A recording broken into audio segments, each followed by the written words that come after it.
The rooster crowed long before the sun touched the frost-kissed grass of the village of Grenton. It wasn't a town anyone remembered in the annals of history. No kings wrote about it. No battles were won or lost here. And yet for the peasants who lived and died on this patch of land, it was everything. Thomas rubbed the sleep from his eyes, not that it mattered. Sleep was more of a pause than a relief. He lay on a straw-stuffed mattress next to his younger brother, Samuel, who still hadn't woken. Their mother had already gone outside, probably tending to the fire pit. The winter had been cruel, and there were rumors another storm was on its way. But rumors were as common as aches and just as useless.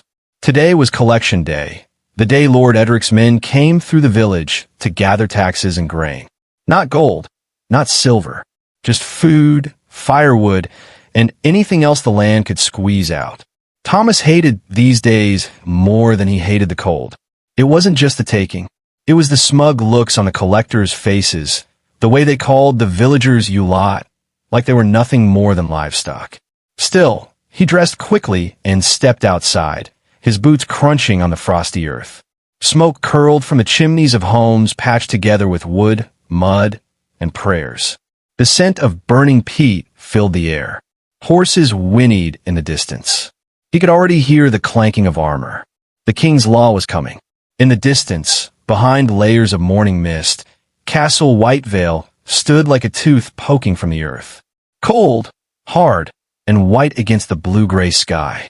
It was where Lord Edric lived, noble by birth, rich by land, powerful by law. He was rarely seen in the village, but his men, his taxes, and his punishments came often enough to remind everyone who ruled. Thomas helped his mother stack their portion of grain onto a rickety wooden cart. It wasn't much. A bad harvest had struck most of Grenton. Some whispered it was a curse. Others said it was because the church took the best soil to grow grapes for their wine. Either way, food was scarce, and Thomas knew giving up this bag of barley might mean an empty stomach by week's end. "Do you think they'll take it all?" Samuel asked. His voice was small, unsure. "I don't know," Thomas said, not wanting to lie. "But if they do, we'll figure something out." His mother didn't speak. Her hands moved with quiet purpose, adjusting the cart's balance. She'd seen more winters than most in the village, and grief had stolen her words years ago when their father died in a ditch digging ditches for the king's new road. At midday, the collectors arrived, chainmail glinting in the weak sunlight, their boots stirring up dust and fear. Sir Aldrich led them, a knight of middling birth with too much ambition and not enough patience. He rode ahead of the others, eyes scanning each family like a wolf in a sheep pen. He moved to a nearby house, motioning for his men to follow. They dragged out an old man named Willen, harmless, blind in one eye, and always muttering about the past. "Willen of Grenton, you've been heard speaking treason," Aldrich announced. The villagers looked away. Some gasped. Thomas felt a coldness settle in his chest. "I only said we were once free to fish in the river without paying tax." Willen protested. "That's not treason. That's memory." Aldrich struck him with the back of his gauntlet. The sound was sharp. Willen crumpled to the ground. "Memory is dangerous," Aldrich said, "especially when it tells peasants they once had freedom." The collectors left with their carts full, their horses dragging behind them the reminder of who held power. Thomas helped Willen to his feet, his cheek already swelling. "We used to fish in the river?" Thomas asked. Willen smiled weakly. "Aye, lad. We did. Before the king claimed it. Before the church blessed it. Before the taxes." The next day, Thomas walked to the edge of the forest, his boots slipping on frozen roots. The village mill had been silent for days. The wheel frozen. The stream that fed it now diverted by a stone channel the king's men had built to serve the Lord's vineyards. Thomas stared at the still water and wondered how many things could be stolen before a man broke. Back at the castle, Lord Edric leaned over a long table covered in maps and coin tallies. He was a man in his 50s, hard-faced and sharp-eyed. His steward, Sir Halden, reported the village's numbers. "Grenton is behind," Halden said. "Again. Cut their winter stores," Edric replied. "Let them learn hunger before they forget obedience." "And the boy?" Halden asked. "Thomas. He's been asking questions, stirring talk. Then we watch him closely. Meanwhile, in the woods outside Grinton, Thomas met with a girl named Ellen. She was a healer's apprentice, sharp-tongued and fearless. She brought him a loaf of bread wrapped in cloth. "You'll get caught," Thomas warned. "Only if I'm stupid," she smiled. "And I'm not." She pulled a scroll from her bag, something her master had kept hidden. A royal decree from decades ago, showing that Grinton's river had once been free to all under the king's grandfather. "They can't do this," Thomas whispered, staring at the seal. "They already have," Ellen said. "But that doesn't mean they should." That night, Thomas couldn't sleep. He stared at the thatch roof above his head, thinking of rivers, maps, taxes, and swords. He thought of Willen, of Aldrich, of Edric's castle shining in the sun like a crown over ash. He didn't know it yet, but this was the beginning of something. The first ember in a fire still buried in cold wood. For centuries, people would call it peasant revolt, rebellion, treason. But for Thomas, it was just the feeling of not wanting to be owned. The next morning, a body was found at the edge of the village. One of Edric's tax men, throat cut, tongue missing. The sack of grain beside him untouched. Sir Aldrich returned before sunset, angrier than ever. No more warnings, he barked to the gathered crowd. "You think you can murder the king's servants and hide behind your dirty walls?" His soldiers marched from house to house. They found nothing. No blade, no witness. But they dragged away 2 villagers anyway. One was Willen. The other was Samuel. Thomas ran toward the soldiers, screaming. "He's just a boy. He didn't do anything." Aldrich smiled. "Then he'll be easy to break." Thomas fell to his knees in the mud as his brother was thrown into the cart. His mother stood frozen. Ellen appeared at his side, silent and pale. That night, Thomas stared at the castle again. Its windows flickered with torchlight. He didn't cry. He didn't sleep. He only stared and clenched his jaw until his teeth ached. Somewhere deep in the forest, under the shadow of dead trees, he met with 3 others. Young men, angry, tired, hungry. One carried a blacksmith's hammer. Another had stolen a crossbow. The third had a list of names, villagers who might join them. Quietly, carefully, Ellen stepped forward and held out a tattered map.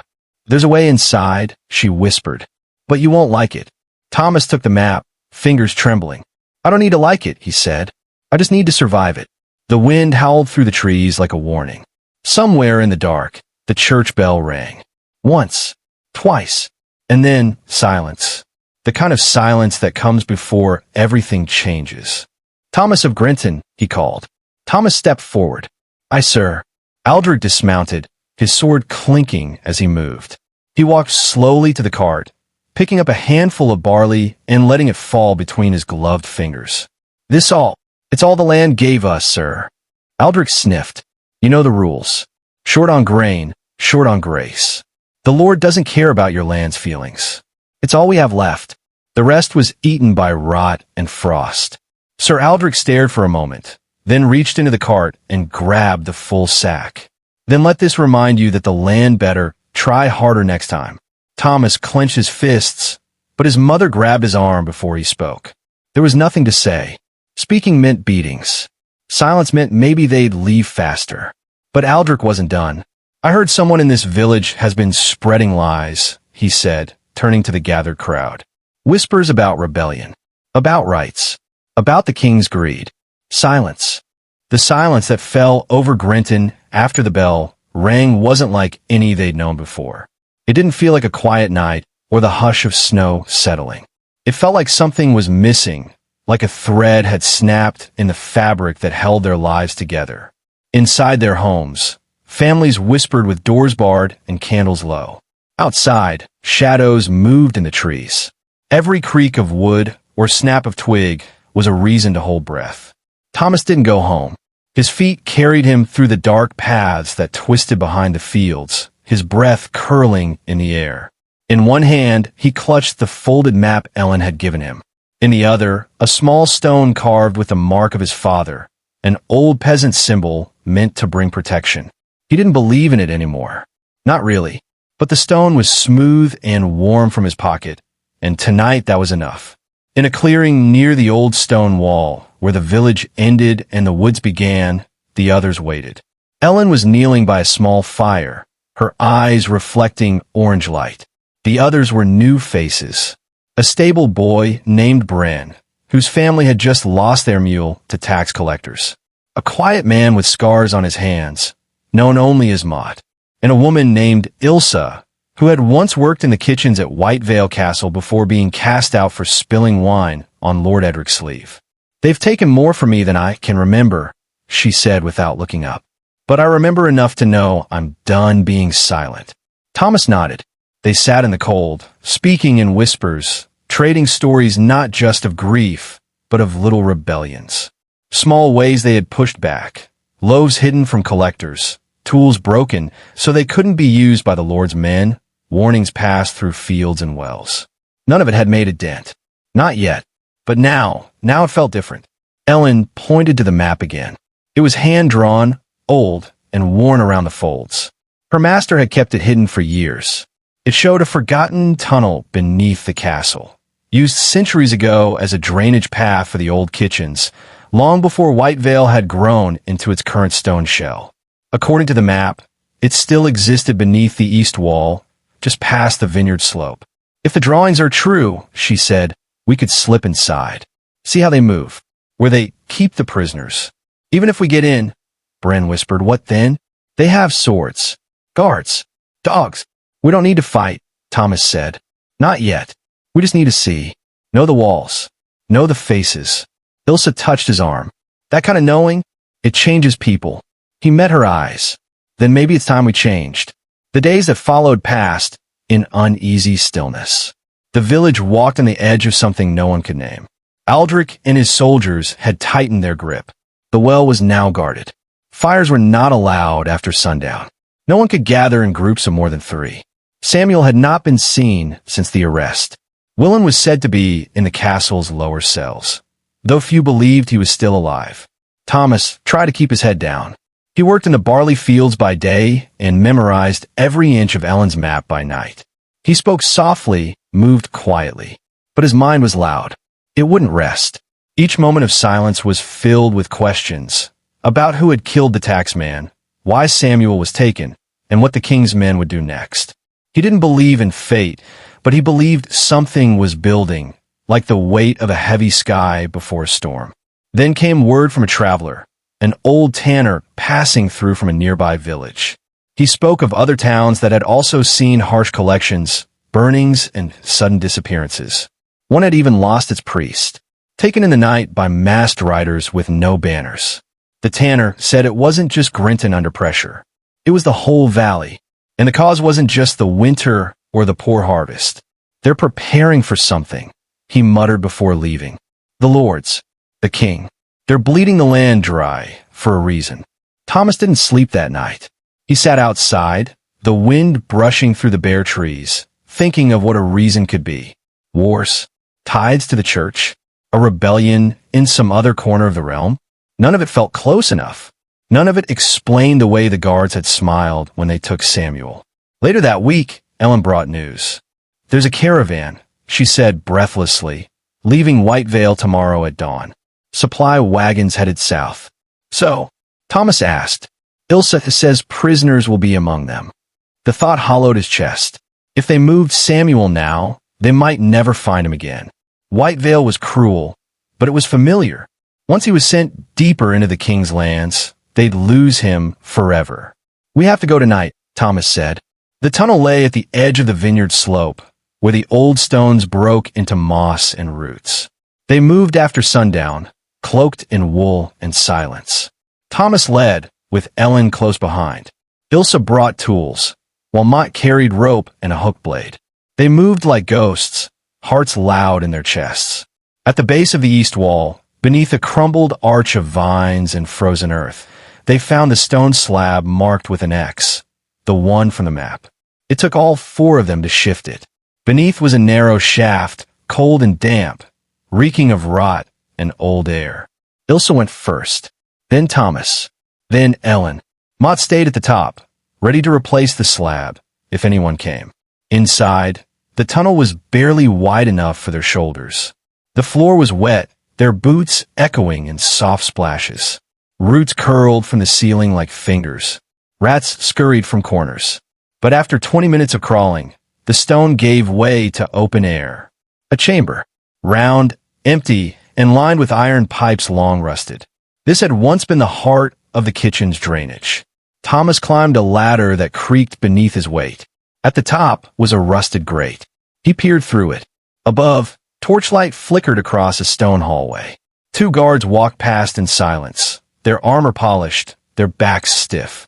Thomas waited until they were gone, then pushed the grate open just enough to slide through. Ilsa followed, then Ellen. Their feet touched the floor of White Vale Castle for the first time. They moved fast, silent. Ilsa led them through servant passages, routes she still remembered. She whispered names of guards, shifts, blind spots. At one door they paused. A muffled voice groaned from within. They opened it slowly. Inside were 3 prisoners. One was Willen, pale, bloodied, but alive. Another was a girl of no more than 15, coughing and curled in the corner. The third, Samuel, Thomas breathed. His brother looked up, eyes swollen, face bruised. "Thomas," he whispered. "They said you were dead." He knelt, lifting him gently. "We're getting you out." But there were no keys. No way to open the iron cage. Ilsa inspected the lock, cursing. Ellen stepped forward. "We need time." Time was not something they had. Footsteps echoed down the hallway. Thomas froze. Ilsa drew her blade. Ellen pressed herself to the wall. The door creaked open. It wasn't a guard. It was a young woman in castle livery, holding a tray of bread. Her eyes widened. Thomas stepped forward. "Please, don't scream." She didn't. Instead, she stepped inside and closed the door behind her. "Ilsa," she said. Ilsa stared. "Marna." The girl nodded. "I work in the kitchens now." Ilsa whispered. "Your mother used to sew our tunics." "She still does," Marna said. "If they let her." Ellen stepped forward. "Do you have keys?" Marna looked at the locks. "Not for these, but I know who does." "We don't have time," Thomas said. Marna shook her head. "You don't have a choice. If you run now, they'll follow. If you wait, you'll need help." Thomas stared at his brother, then at Marna. "Then help us," he said. She nodded, turned, and vanished down the hall. They waited in silence. 5 minutes. 10. Each second stretched like wire. Finally, she returned. No keys, but her hands held something else. A note, folded and sealed. "I stole it from Aldrich's quarters," she whispered. "He's planning something." Thomas unfolded it. It was a letter, addressed to a man named Lord Havern, a noble in the southern provinces. It spoke of unrest, rebellion, the need to purge troublesome villages before spring. Grinton was named. So were others. There was mention of a decree, a royal order to thin the fields. Ellen read over his shoulder. Her voice trembled. "They're not just collecting taxes," she said. "They're planning to erase us." Thomas folded the letter. His hand shook. "We're running out of time." Marna reached in her apron and pulled out a small iron key. "It unlocks the side entrance to the east yard. Go now. I'll cover your tracks." Thomas stared at her. "Why help us?" Her answer was soft. "Because my brother was taken too." They left through the tunnel in silence. Samuel leaned on Thomas as they moved, weak but alive. Willen was carried by Mott. The girl from the cell followed, her steps slow but sure. When they reached the surface again, dawn was breaking. The world was cold. Still, but something had changed. Back in the woods, Thomas stared at the castle, now distant, now quiet. Ilsa said, "What do we do now?" He held up the letter. "We show the others. We tell the villages. We let them see what's coming." Ellen added, "And when they ask what we'll do about it." Thomas looked back toward Grinton, his breath fogging in the morning air. "Then we tell them," he said, "we're not peasants anymore." But even as he spoke, he knew the hardest part hadn't begun. Because in the distance, on the southern road, smoke rose into the sky, and it was moving toward them. The smoke on the horizon thickened, darkening the morning sky as it crept closer to Grinton. Villagers gathered in hushed clusters, eyes fixed on the ominous plume. The air was heavy with anticipation, each breath laced with the scent of impending change. Thomas stood among them, the letter from Aldrich clutched tightly in his hand. The words within had ignited a fire in his heart, a determination to resist the oppression that had long plagued their lives. Beside him, Ellen's gaze was steady, her resolve unwavering. "We can't wait any longer," Thomas said, his voice firm.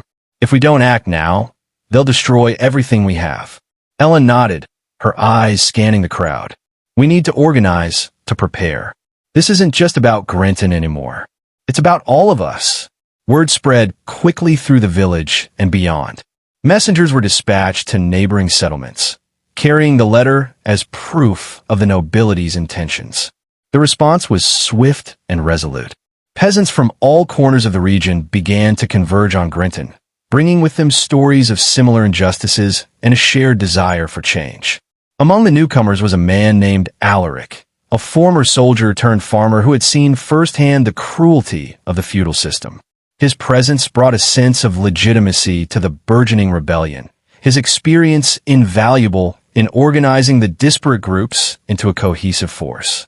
As the days passed, the village transformed into a hub of activity. Weapons were fashioned from farming tools, and makeshift armor was crafted from whatever materials could be found. Training sessions were held in the fields, with Alaric leading drills and teaching basic combat techniques. Despite the growing sense of unity, tensions simmered beneath the surface. Some villagers questioned the wisdom of challenging the established order, fearing the repercussions of open rebellion. Others were driven by a thirst for vengeance, their anger threatening to overshadow the movement's goals. One evening, as the sun dipped below the horizon, Thomas called a meeting in the village square. The assembled crowd fell silent as he stepped forward, the weight of leadership heavy on his shoulders. "I know many of you are afraid," he began, his voice carrying across the square. "But we can't let fear dictate our actions. We've lived under the thumb of the nobility for too long, our lives dictated by their whims. It's time we take a stand, not just for ourselves, but for future generations." A murmur of agreement rippled through the crowd, the collective resolve solidifying. Plans were made to march on Whitevale Castle, to confront Aldrich and demand justice. The date was set, and preparations intensified. As the day of the march approached, scouts reported increased activity around the castle. It seemed Aldrich was aware of the impending confrontation and was bolstering his defenses. Undeterred, the rebels pressed on, their determination unwavering. On the morning of the march, the rebels gathered at the edge of the village, a sea of determined faces ready to challenge the status quo. Thomas stood at the forefront, Ellen and Alaric by his side. With a final glance back at the village, he raised his hand, signaling the start of their journey. The march was met with mixed reactions from the surrounding countryside. Some villagers joined the cause, inspired by the rebels' courage. Others watched from the sidelines, uncertain of the outcome. As the procession neared Whitevale, the tension grew palpable. Upon reaching the castle gates, the rebels were met by Aldrich's forces, a formidable array of armored soldiers. A standoff ensued, with both sides unwilling to back down. Thomas stepped forward, the letter held high. "We come seeking justice," he declared. "This letter proves your intentions to oppress and destroy our way of life. We demand that you stand down and answer for your actions." Aldrich emerged from the castle, his expression one of disdain. He glanced at the letter before tearing it in half, the pieces fluttering to the ground. "You dare challenge the natural order?" he sneered. "You are nothing but peasants, unworthy of consideration." The insult ignited a spark among the rebels, their collective anger boiling over. Without a word, they surged forward, the clash of metal and cries of battle filling the air. The fight was fierce and chaotic, the rebels' determination pitted against the soldiers' training. Amid the chaos, Thomas found himself face to face with Aldrich. The two locked eyes, the weight of their opposing ideals hanging heavy between them. With a cry, they lunged at each other, their weapons clashing in a flurry of strikes. As the battle raged on, the outcome remained uncertain. The rebels fought with the desperation of those who had nothing to lose, while the soldiers defended their position with ruthless efficiency. The fate of Grinton and the surrounding villages hung in the balance, the resolution of this conflict yet to be determined. The battle at Whitevale Castle had left scars on both land and soul. The once verdant fields surrounding the fortress now bore the trampled remnants of conflict, broken weapons, discarded armor, and the silent testimonies of those who had fallen. The air hung heavy with the scent of smoke and the echoes of clashing steel. Thomas stood amidst the aftermath, his gaze fixed on the horizon.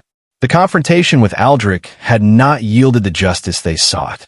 Instead, it had unveiled the depths of the nobility's resolve to maintain their grip on power. The rebellion, once a flicker of hope, now faced the daunting reality of a protracted struggle. Ellen approached, her face etched with determination.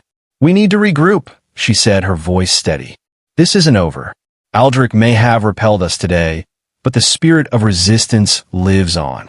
Lumen Learning. +11. Wikipedia. +11. Reddit. +11. Word of the uprising spread like wildfire through the neighboring villages. Stories of the peasants' bravery inspired others to question the feudal system that had long dictated their lives.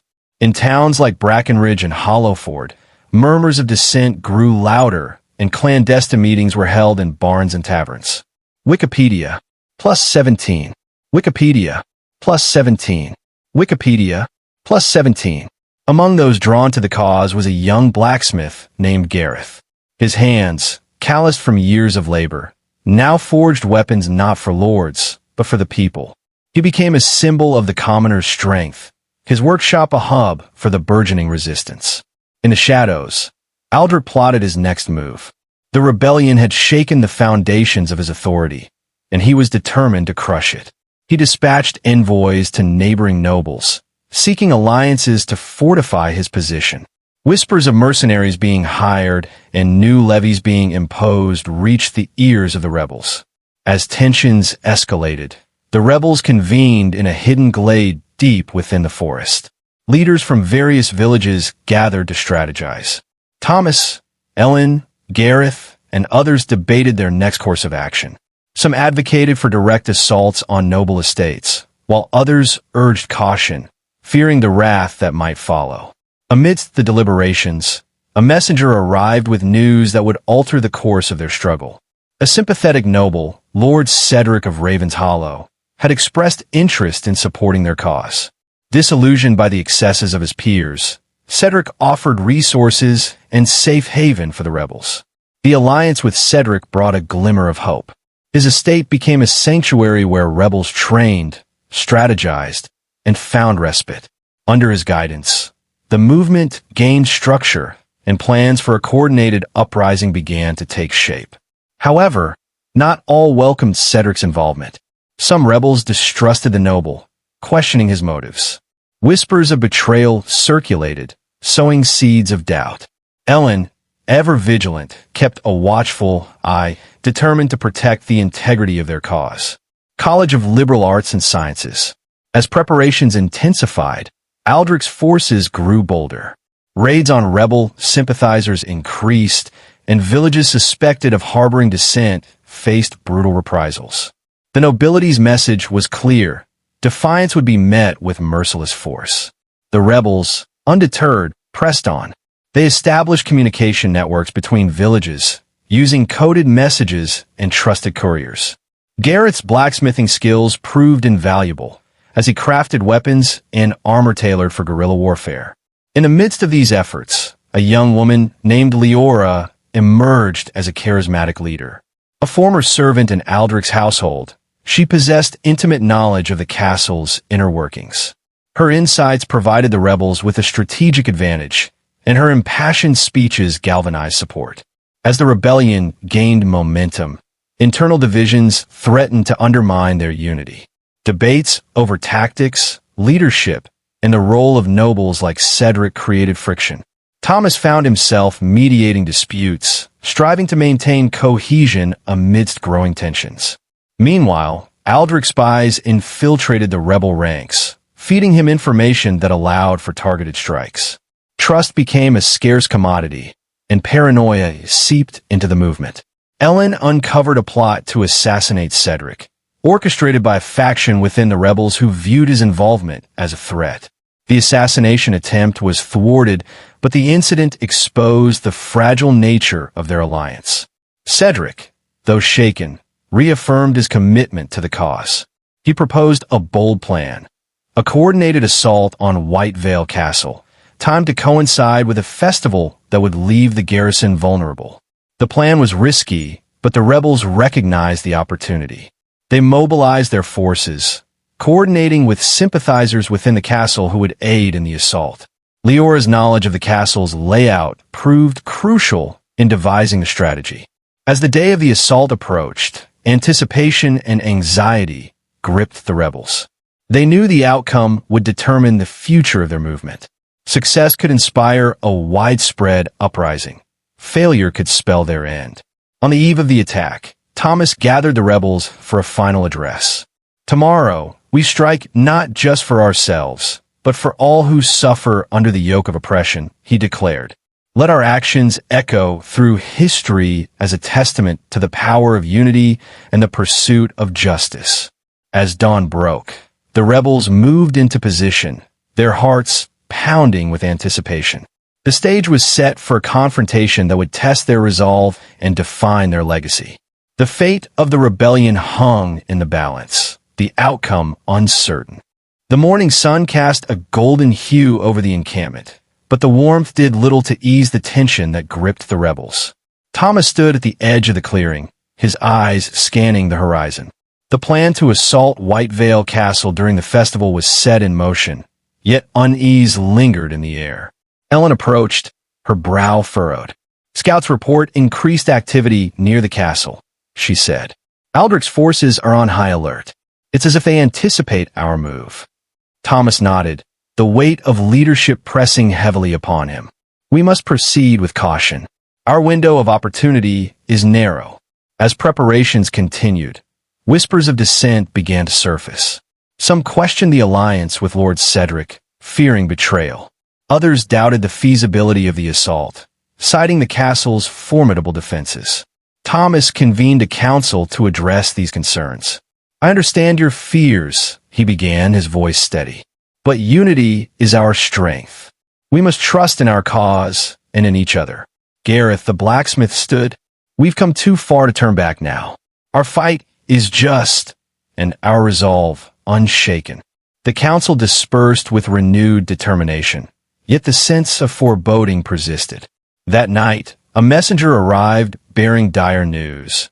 A contingent of Aldrich soldiers had been spotted moving toward the encampment. The rebels braced for an imminent attack. Under the cover of darkness, the rebels repositioned, setting up defenses and preparing for battle. As dawn broke, the clash began. The rebels fought valiantly, their knowledge of the terrain giving them an advantage. After hours of combat, Aldrich's forces retreated, leaving the rebels bloodied but victorious. In the aftermath, Thomas tended to the wounded, his hands stained with the blood of comrades. Ellen approached, her face grim. "We have a traitor in our midst," she whispered. Thomas's heart sank. "Oh, a scout intercepted a message intended for Aldrich," she replied. "It detailed our plans and positions. The handwriting matches that of one of our own." The revelation sent shockwaves through the camp. Trust eroded, and suspicion took root. An investigation ensued, leading to the unmasking of the traitor, a young recruit named Elias, who confessed under scrutiny. "I was coerced," Elias pleaded. "They threatened my family." Thomas faced a harrowing decision. "We cannot afford leniency," he declared, "but we must also remember our humanity." Elias was confined, his fate to be decided after the assault, working now and then. With the festival approaching, the rebels finalized their plans. Leora, the former servant, provided crucial intelligence on the castle's layout and security. The assault would commence at dusk, exploiting the revelry to mask their approach. As the day arrived, tension reached a fever pitch.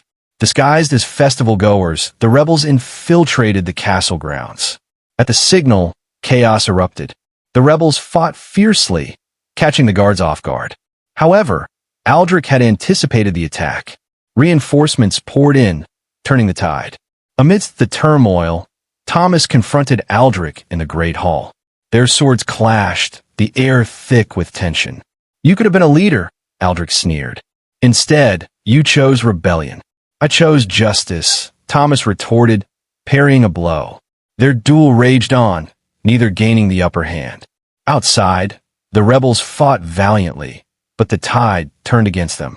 Realizing the battle was lost, Thomas signaled a retreat. The rebels scattered, disappearing into the night. In the aftermath, the rebellion lay in tatters. Leaders were captured or killed, and morale plummeted.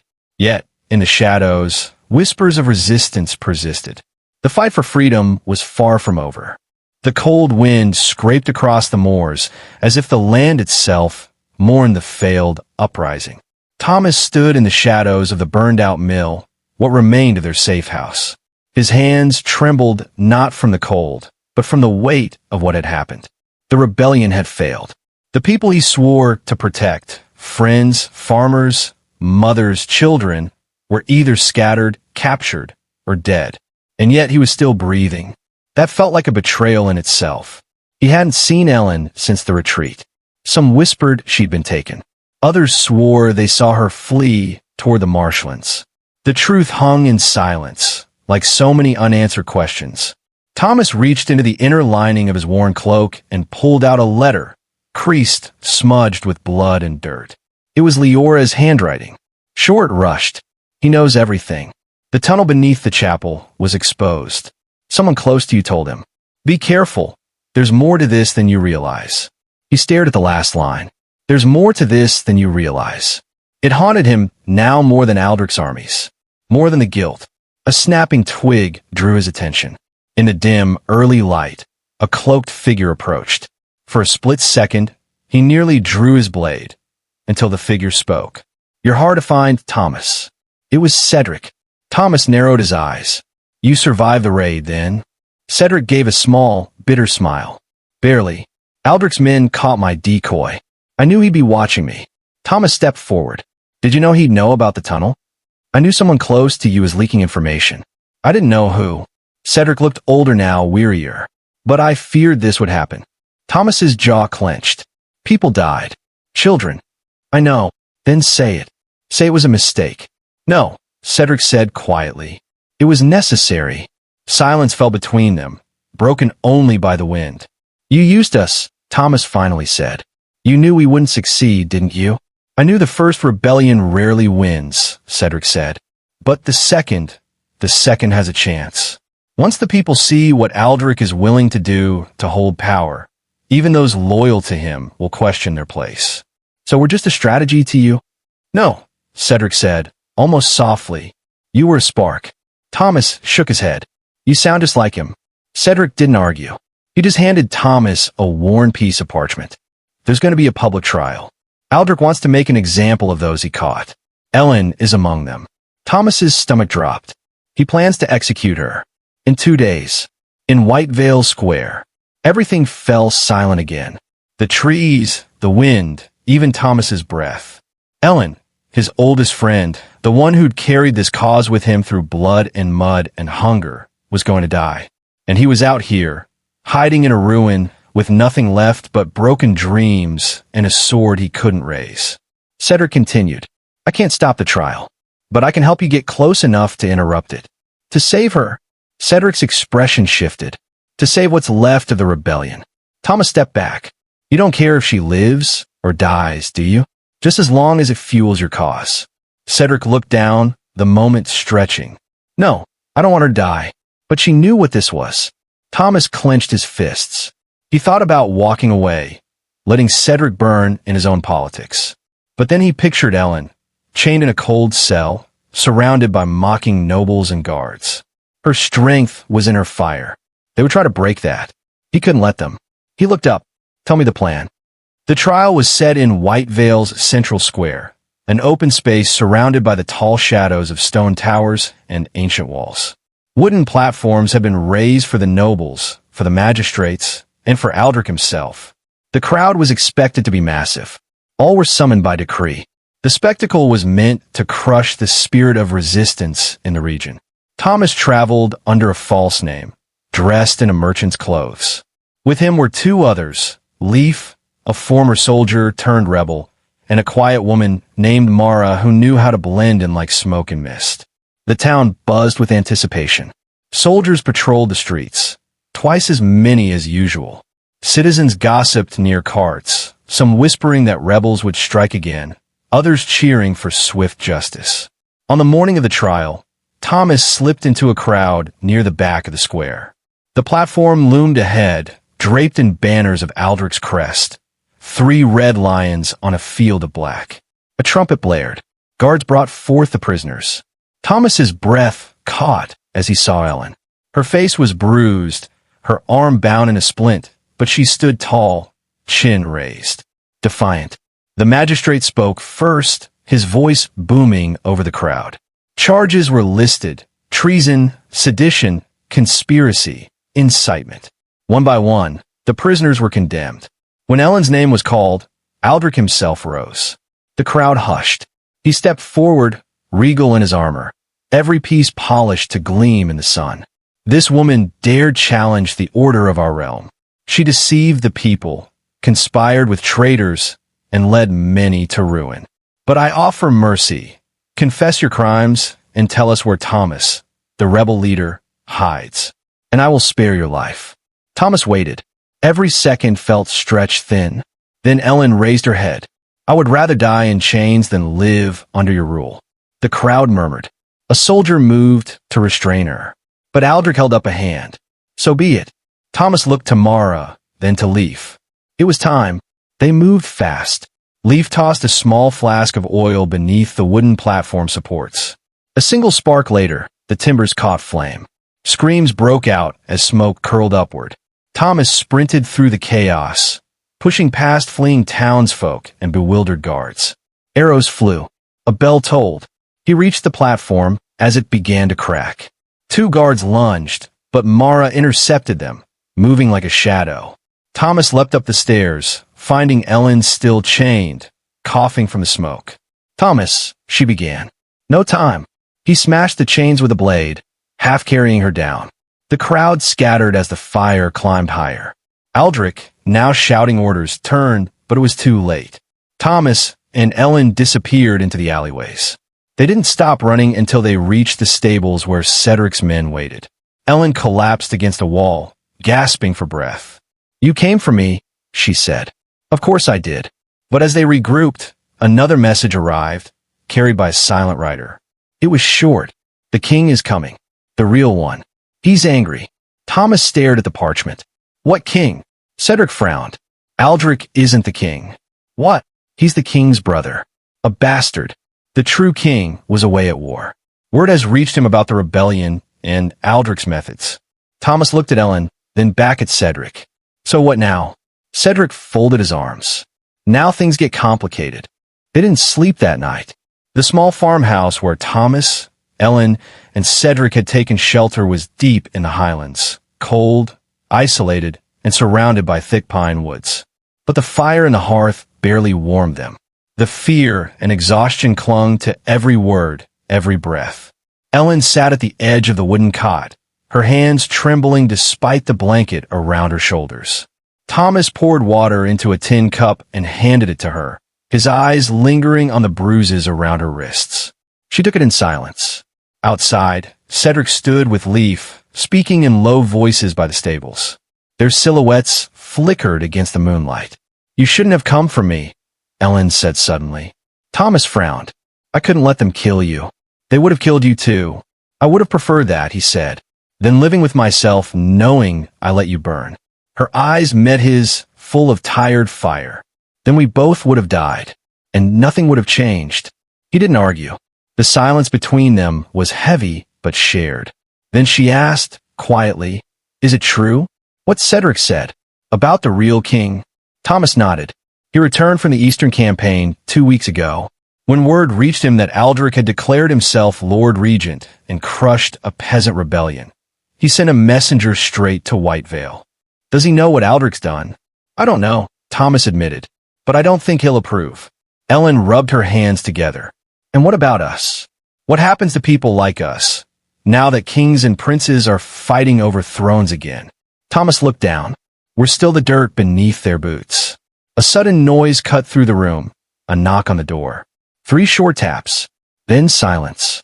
Thomas was on his feet instantly, reaching for the blade by the wall. Cedric opened the door slowly. A young woman stepped inside, soaked in rain, mud caked to her boots. Her name was Brina, one of Cedric's northern scouts. She didn't wait for permission to speak. They're burning villages along the western river. Not the royal army, Aldrich's personal guard. They're calling it a cleansing. Ellen stood up, her face pale. They're punishing anyone who supported us. Brina nodded. He's out of control, and he knows the king is on his way. He's trying to wipe everything clean before the crown gets here. Thomas stepped towards Cedric. We have to move. Get ahead of this. Cedric hesitated. If we expose ourselves too soon, we'll be crushed. Aldrich still controls White Vale, still commands the guard. Thomas shook his head. Then we take it from him. You want to storm White Vale? No, Thomas said. I want to hold it before the king arrives. Show him the truth with his own eyes. Brina spoke again. There's something else. They turned to her. There's a woman in the capital. Name's Lady Isolde, former advisor to the queen before she passed. She started speaking out, questioning Aldrich's actions, warning that the rebellion wasn't as wicked as the crown believes. She has the ear of the king's envoy. Cedric narrowed his eyes. Is she loyal? No, Brina said. She's angry. The next week passed in a blur of secret meetings, coded letters, and dangerous rides through contested lands. The peasants who had once risen with Thomas were scattered, but not broken. Word of Ellen's survival spread like sparks in dry hay. By the time they reached the outskirts of White Vale again, hundreds had returned, tired, wounded, but ready. Thomas stood at the crest of a hill overlooking the town. Smoke still drifted from the burned edges of the eastern gate. Aldrich's banners fluttered across the towers. He turned to Cedric. How many can we count on? 200 inside the walls, Cedric replied. Mostly townsfolk, some former guards. Another 100 arriving from the east by dawn. And Aldrich, he's calling for reinforcements from the southern barons. But they'll take days to get here. Thomas nodded. Then we don't give him days. That night, under cover of darkness, they slipped into the city. The plan was simple. Take the town square, disable the garrison tower, and force Aldrich to retreat to the castle. But nothing ever went according to plan. Ellen led the strike team at the gates, using stolen uniforms and a silent signal. They managed to get past the first guard rotation before someone panicked and raised the alarm. Swords clashed in alleyways. Arrows flew from rooftops. It wasn't a siege, it was chaos. Thomas and Leaf fought through the market courtyard, ducking between overturned carts and barricades. Cries rang out all around them. Shouts for freedom, screams of pain, the sharp whistle of horns from the tower. They reached the bell tower just as Aldrich's men began sounding the alarm. Ellen arrived moments later, bloodied but standing. The castle's sealed. He's holed up inside. Thomas looked at the tower's great bell. Not for long. They hauled oil barrels to the base and lit them. Within minutes, smoke billowed into the air, a signal not just of war but of change. By morning, White Vale was in their hands. Aldrich still held the castle, but the town belonged to the rebellion. Then, from the western horizon, came the sound of horns, not Aldrich's, but the royal army. The king had arrived. King Edric was not what Thomas expected. He was younger than Aldrich, lean and sharp-eyed.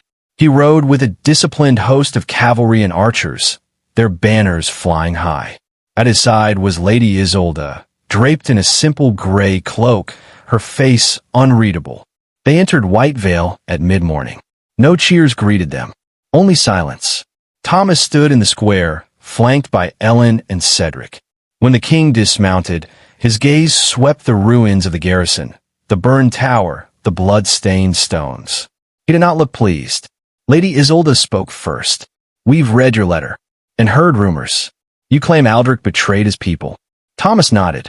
He slaughtered civilians, burned farms, declared himself ruler while you were at war. The king frowned. And what of you? You led a rebellion. Seized the city. How is that justice? Ellen stepped forward. Her voice was steady. We fought because no one else would protect us. Aldrich left us no choice. The law was used as a weapon. The king looked at Cedric. And you? Are you behind this? I gave them a voice, Cedric replied. You need to see what your brother's done. The king turned to his guard. Bring Aldrich. There was a pause. Then the castle doors opened. Aldrich was dragged out, flanked by royal soldiers. His face was bruised, blood at his lip. But his expression was unbroken, still proud, still defiant. They lie, he spat. This was always about power. They want the throne. Thomas stepped forward. We want justice. The king held up a hand. Enough. The square fell silent. Edric turned to the people gathered. I do not yet know the full truth, but I will find it. If my brother has broken the crown's trust, he will answer for it. And if you, he pointed at Thomas and Ellen, have stoked rebellion for your own gain, you will too. He looked over the broken square. This is not peace. This is a wound. And then he walked away. That night, Thomas sat by the chapel ruins, staring at the stars. Ellen joined him quietly. We won. Sort of. Thomas didn't answer right away. She continued, the king could still kill us. I know, but he might not. Maybe. They sat in silence. Then Thomas said, what if none of this changes anything? What if the people just go back to fear and silence? Ellen looked up. Then we speak louder. He smiled faintly. Always the brave one. She nudged his shoulder. And you're the stubborn one. Just then, footsteps approached. It was Lady Isolde. She sat beside them without a word for a moment, then said softly, I've known Aldrich since he was a boy. I thought I knew him. But power shows a man's truth. Thomas looked at her. Will the king listen to you? I think so. Will he listen to us? Isolde turned to him. Only if you're still here to speak. The wind shifted. Somewhere in the dark, bells began to ring again. But this time, they were not alarms. They were the slow, measured tolls of mourning and of change. The days that followed felt like a strange kind of limbo. The people of White Vale had taken back their town, but now they waited for the king's judgment, waited to see whether history would name them heroes or traitors. Ellen spent her mornings organizing food stores and repairing burnt homes. She had no title, no authority, but the townsfolk listened to her all the same. Something in her voice reminded them of the families they'd lost and the justice they still hoped for. She didn't care about praise.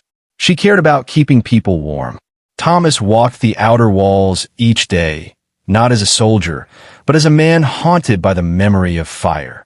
He looked out at the woods, at the hills, wondering how many more villages still lay in ruins, how many others had been silenced before word ever reached the capital. The king had taken residence in the High Manor. He claimed it was to observe the aftermath and gather testimony, but everyone knew the real reason. He didn't yet trust anyone, and they didn't trust him. A trial was announced for Aldrich. The royal court would convene in White Vale's ruined square, transformed into a temporary chamber. Witnesses were called, led by Ellen, Thomas, Cedric, and even guards who had once sworn loyalty to Aldrich but could no longer stomach his crimes. A week later, the square was packed. Banners fluttered above. Armed soldiers stood at every corner. On a raised platform, King Edric sat in a carved chair of oak, eyes watchful, jaw tight. He had not spoken to his brother since the arrest. Aldrich, in chains, was marched forward. His beard had grown out, his robes stripped of any insignia. But even then, there was something noble in the way he walked, like a man who refused to accept that the world had moved on without him. The king raised a hand. We are gathered not to decide the worth of rebellion, he began, but to measure truth against the actions of one man. One by one, the witnesses stepped forward. Ellen spoke first. Her voice didn't shake. She described the burnings, the false trials, the night she was nearly executed without cause. She said nothing unnecessary, offered no insults, just facts. Then Thomas. He recounted the uprising, the betrayal by the local guards, the killings ordered in Aldrich's name. Next came Cedric, who provided sealed letters and testimony from noble allies who'd grown wary of Aldrich's growing paranoia and hunger for power. Every accusation Aldrich had once used to justify his reign now stood before him, flesh and blood. When asked to speak, Aldrich rose with quiet fury. "All of you are fools," he hissed. "You think the peasants will thank you for this? You think mercy will tame their hunger? I gave you order. I kept the wolves at bay." He turned to his brother. "And you, Edric, you think you are king because of birthright. You are king because I kept the kingdom from burning while you played soldier across the sea." The crowd murmured, shocked. The king didn't flinch. "I asked for truth. You brought me pride." Aldrich stared at him. "You'll regret this." The trial lasted 2 more days. On the final morning, just as judgment was to be passed, a rider stormed into White Vale. Dust on his cloak, wounds fresh on his cheek, he barely dismounted before shouting, "The southern barons are moving. They think Aldrich was betrayed. They ride to White Vale with 500 men." Gasps rippled through the square. The king stood alarmed. "How far?" 3 days, perhaps less. Aldrich laughed. "You see, they know what justice looks like." Thomas turned to Cedric. "We're not ready for another fight." Cedric shook his head grimly. "We need to hold the city, or we all hang." The king spoke again, louder now. "This trial is over. I will render judgment tonight. But know this, if anyone moves against this city, they move against the crown." He turned to his guards. "Double the watch. Prepare the walls." But Thomas saw the fear in his eyes. The king had never truly ruled before. Now, he was faced with civil war on the edge of a fragile kingdom. That night, the winds howled across the roofs of White Vale. In the high manor, Edric stood alone in the war room. Maps covered the walls, but none could show him the path he needed. Lady Isolde entered quietly. "He's still your brother," she said. "I know, but you cannot let that blind you." He looked at her. "If I kill him, I become him." She stepped forward. "And if you let him live, how many more will die?" Outside, Thomas and Ellen stood by the chapel ruins once more. "This is bigger than us now," she whispered. "I don't want to lead an army," he replied.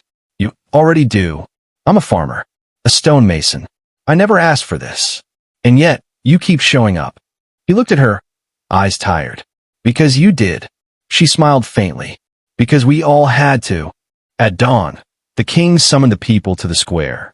Aldrich was brought forward once more, his hands still bound. Soldiers lined the walkways. Townsfolk huddled near the walls. Edric stepped forward. "I have heard the testimony. I have seen the scars. My brother, Lord Aldrich, is guilty of treason against the crown and the people. He ordered unlawful executions, seized power in my absence, and waged war against innocents." The square was silent. Edric turned to Aldrich. "For these crimes, I sentence you to exile." A murmur rippled. "Not death." Aldrich raised his head. "You're too weak for this," he said to Edric. "You always were." The king ignored him. "You will leave the realm within 1 day. Should you return, your life is forfeit. You will have no title, no land, and no name in court." Thomas stepped forward. "He'll come back." Edric looked at him. "Then we'll be ready." Aldrich was dragged away.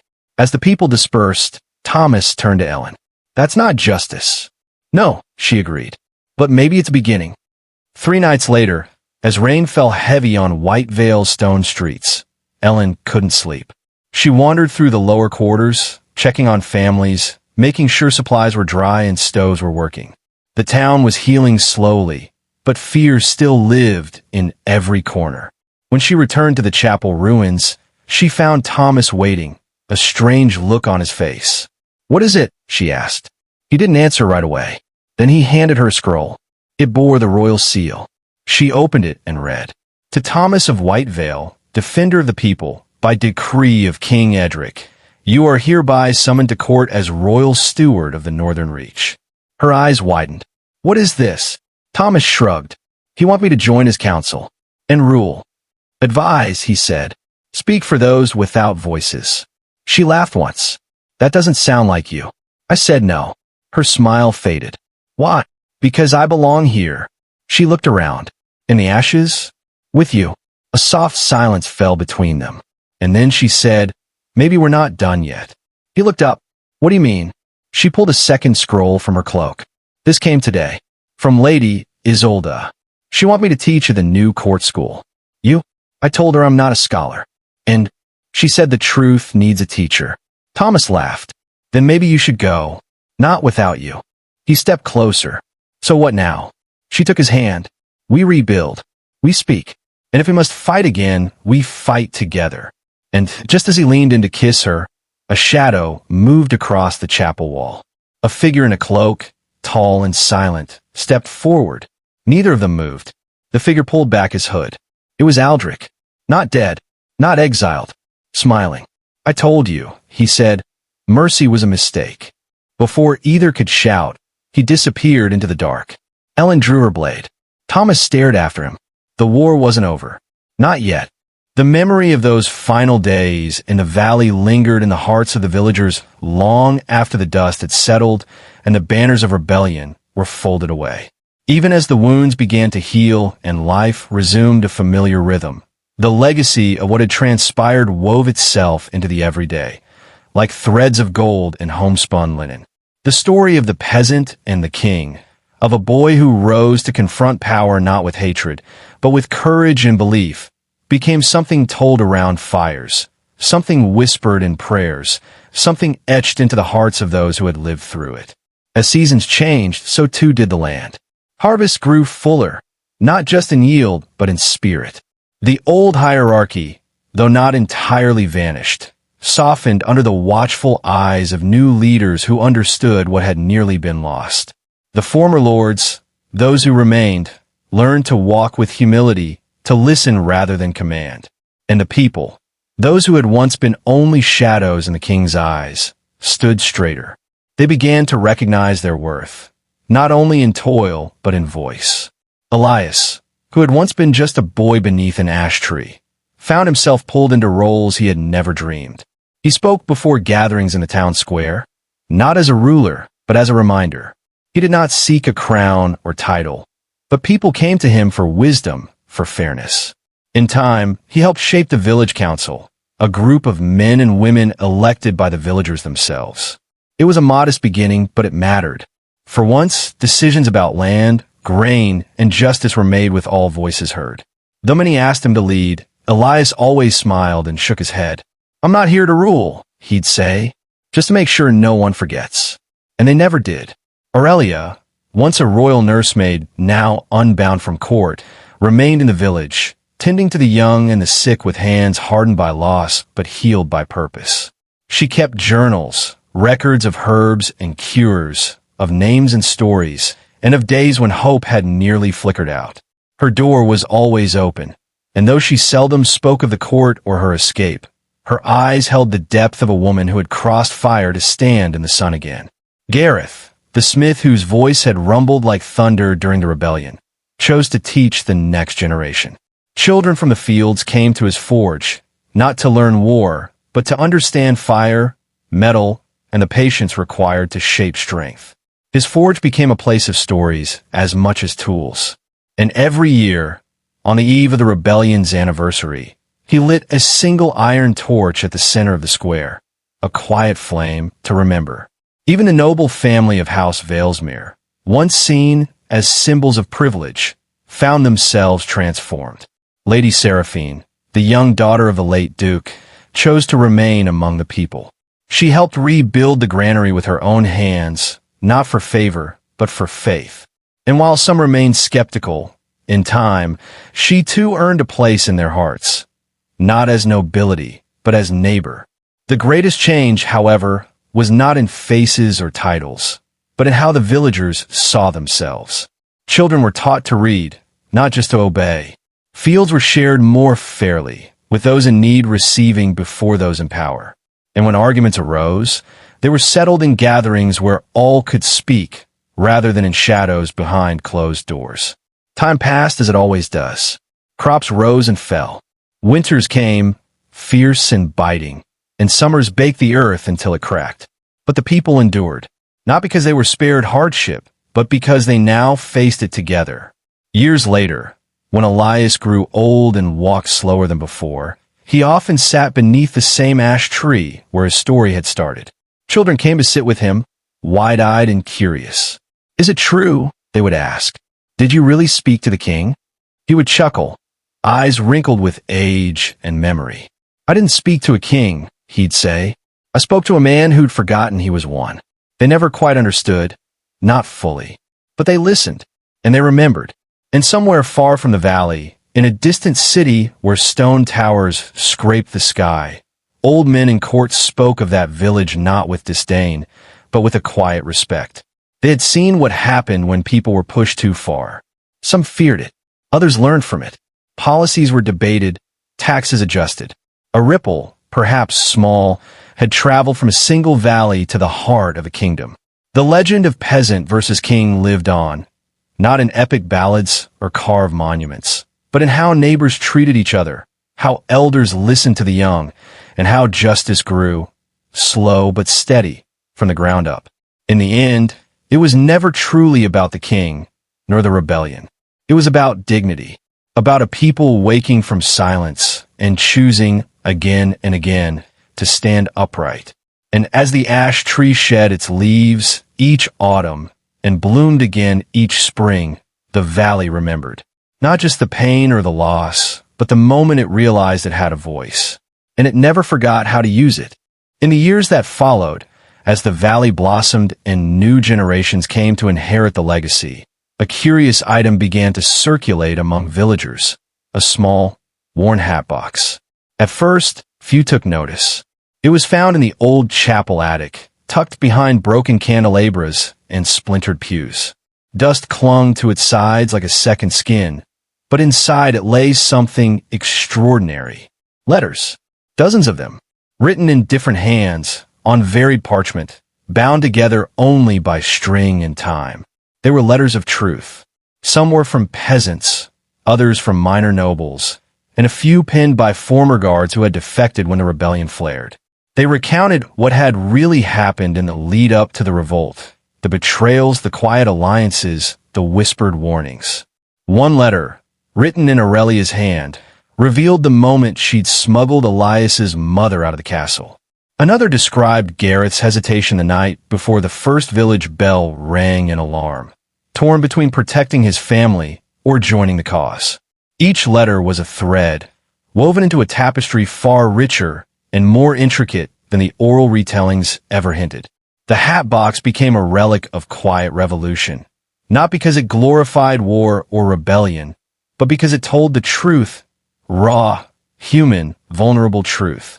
It was decided after much debate to place the letters in the village school, not in a glass case, but in a wooden chest children could open. They were encouraged to read them aloud, ask questions, and even write letters of their own, imagining what it might have been like to live in those times. These new letters were kept in a second box, a living continuation of the story. Elias visited the school often in his final years. He never sat as a guest of honor, nor demanded recognition. Instead, he'd stand near the doorway, leaning on his cane, listening to the voices of youth grappling with justice, with choice, with what it meant to carry the weight of history and not be crushed by it. When he passed, the village didn't declare a day of mourning. Instead, they held a day of remembering. No black cloths or processions, but laughter, shared bread, music, and storytelling. Children read from the hat box. Elders shared tales not found in books. And beneath the ash tree, where Elias had first spoken words that moved mountains, they planted another tree beside it, a sapling, strong and ready to grow. That tree was named Legacy. And from that day forward, the valley was never silent again. Even in distant lands, the story found its way. Whispers of a valley that once stood still and then rose together. Scholars who studied kingdoms now referenced the reclamation of the ash tree, a term that never appeared in royal scrolls but was born in the hearts of storytellers. Artists painted scenes of a boy standing in a field, wind in his hair, hands calloused but raised not in anger, but hope. Musicians wrote ballads not of war, but of unity, and their notes traveled far on the backs of travelers who carried only tales. One traveler, a merchant from the eastern coast, arrived in the valley one spring with a book he claimed to have found in a ruined estate near the capital. It was bound in soft leather and bore no title. Inside were sketches, faces, symbols, trees, and pages filled with reflections, lessons, regrets. At the back was a single signature, Alaric, the former king. It was unclear how it had survived or whether it had ever been meant to be found. But there it was, his words, softer now, more human. He had written of his confusion, his pride, his pain at losing a son not to death, but to distance. He had watched his kingdom from afar, exiled not by decree, but by understanding he no longer belonged. And in those final pages, he wrote of Elias, not as a rebel, but as the truest kind of leader. The book joined the letters in the wooden chest. Children read it slowly, carefully, sometimes in silence. And when they asked why a king would write such things, their teachers simply said, because he finally listened. And that became the true legacy, not of rebellion, but of understanding.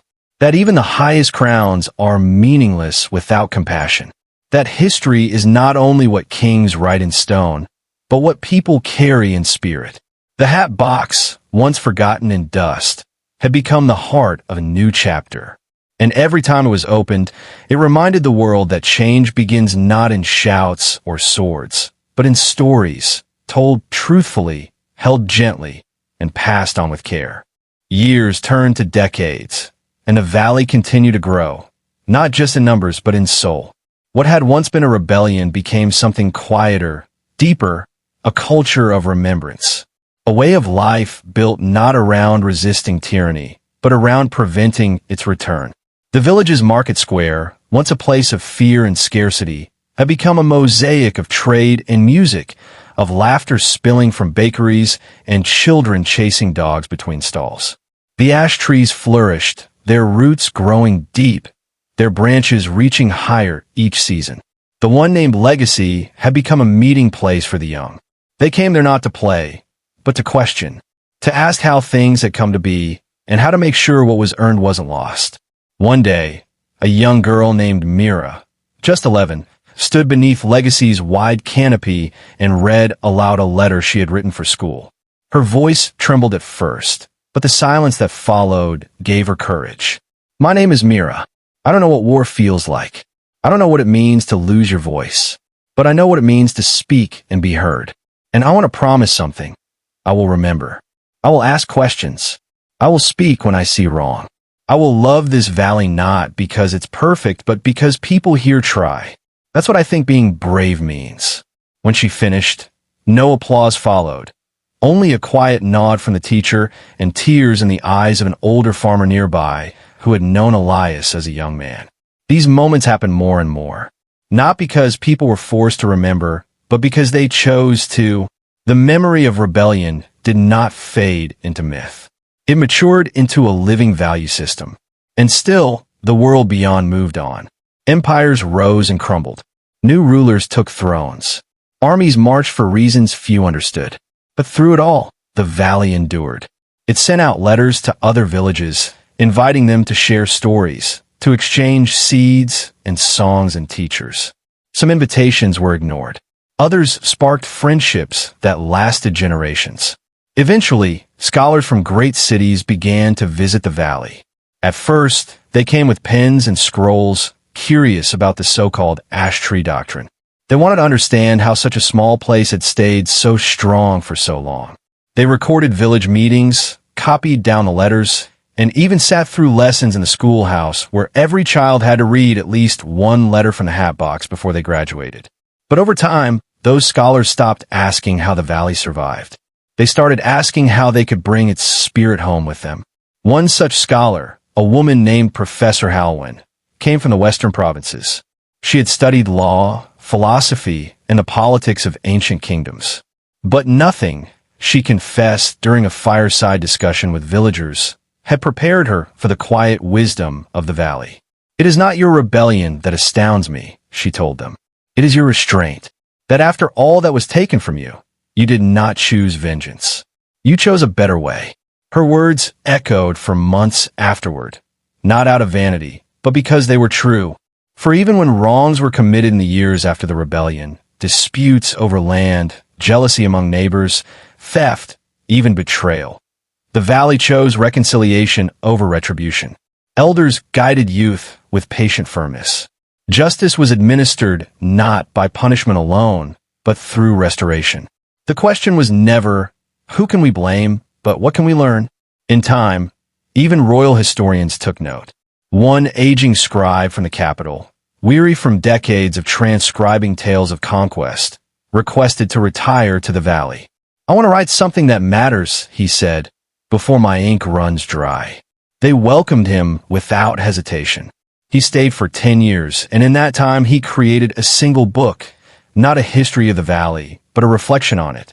He titled it Where Ash Trees Grow and filled it with vignettes from lives touched by change. It contained no royal decrees or maps of battles, only the rhythms of ordinary courage.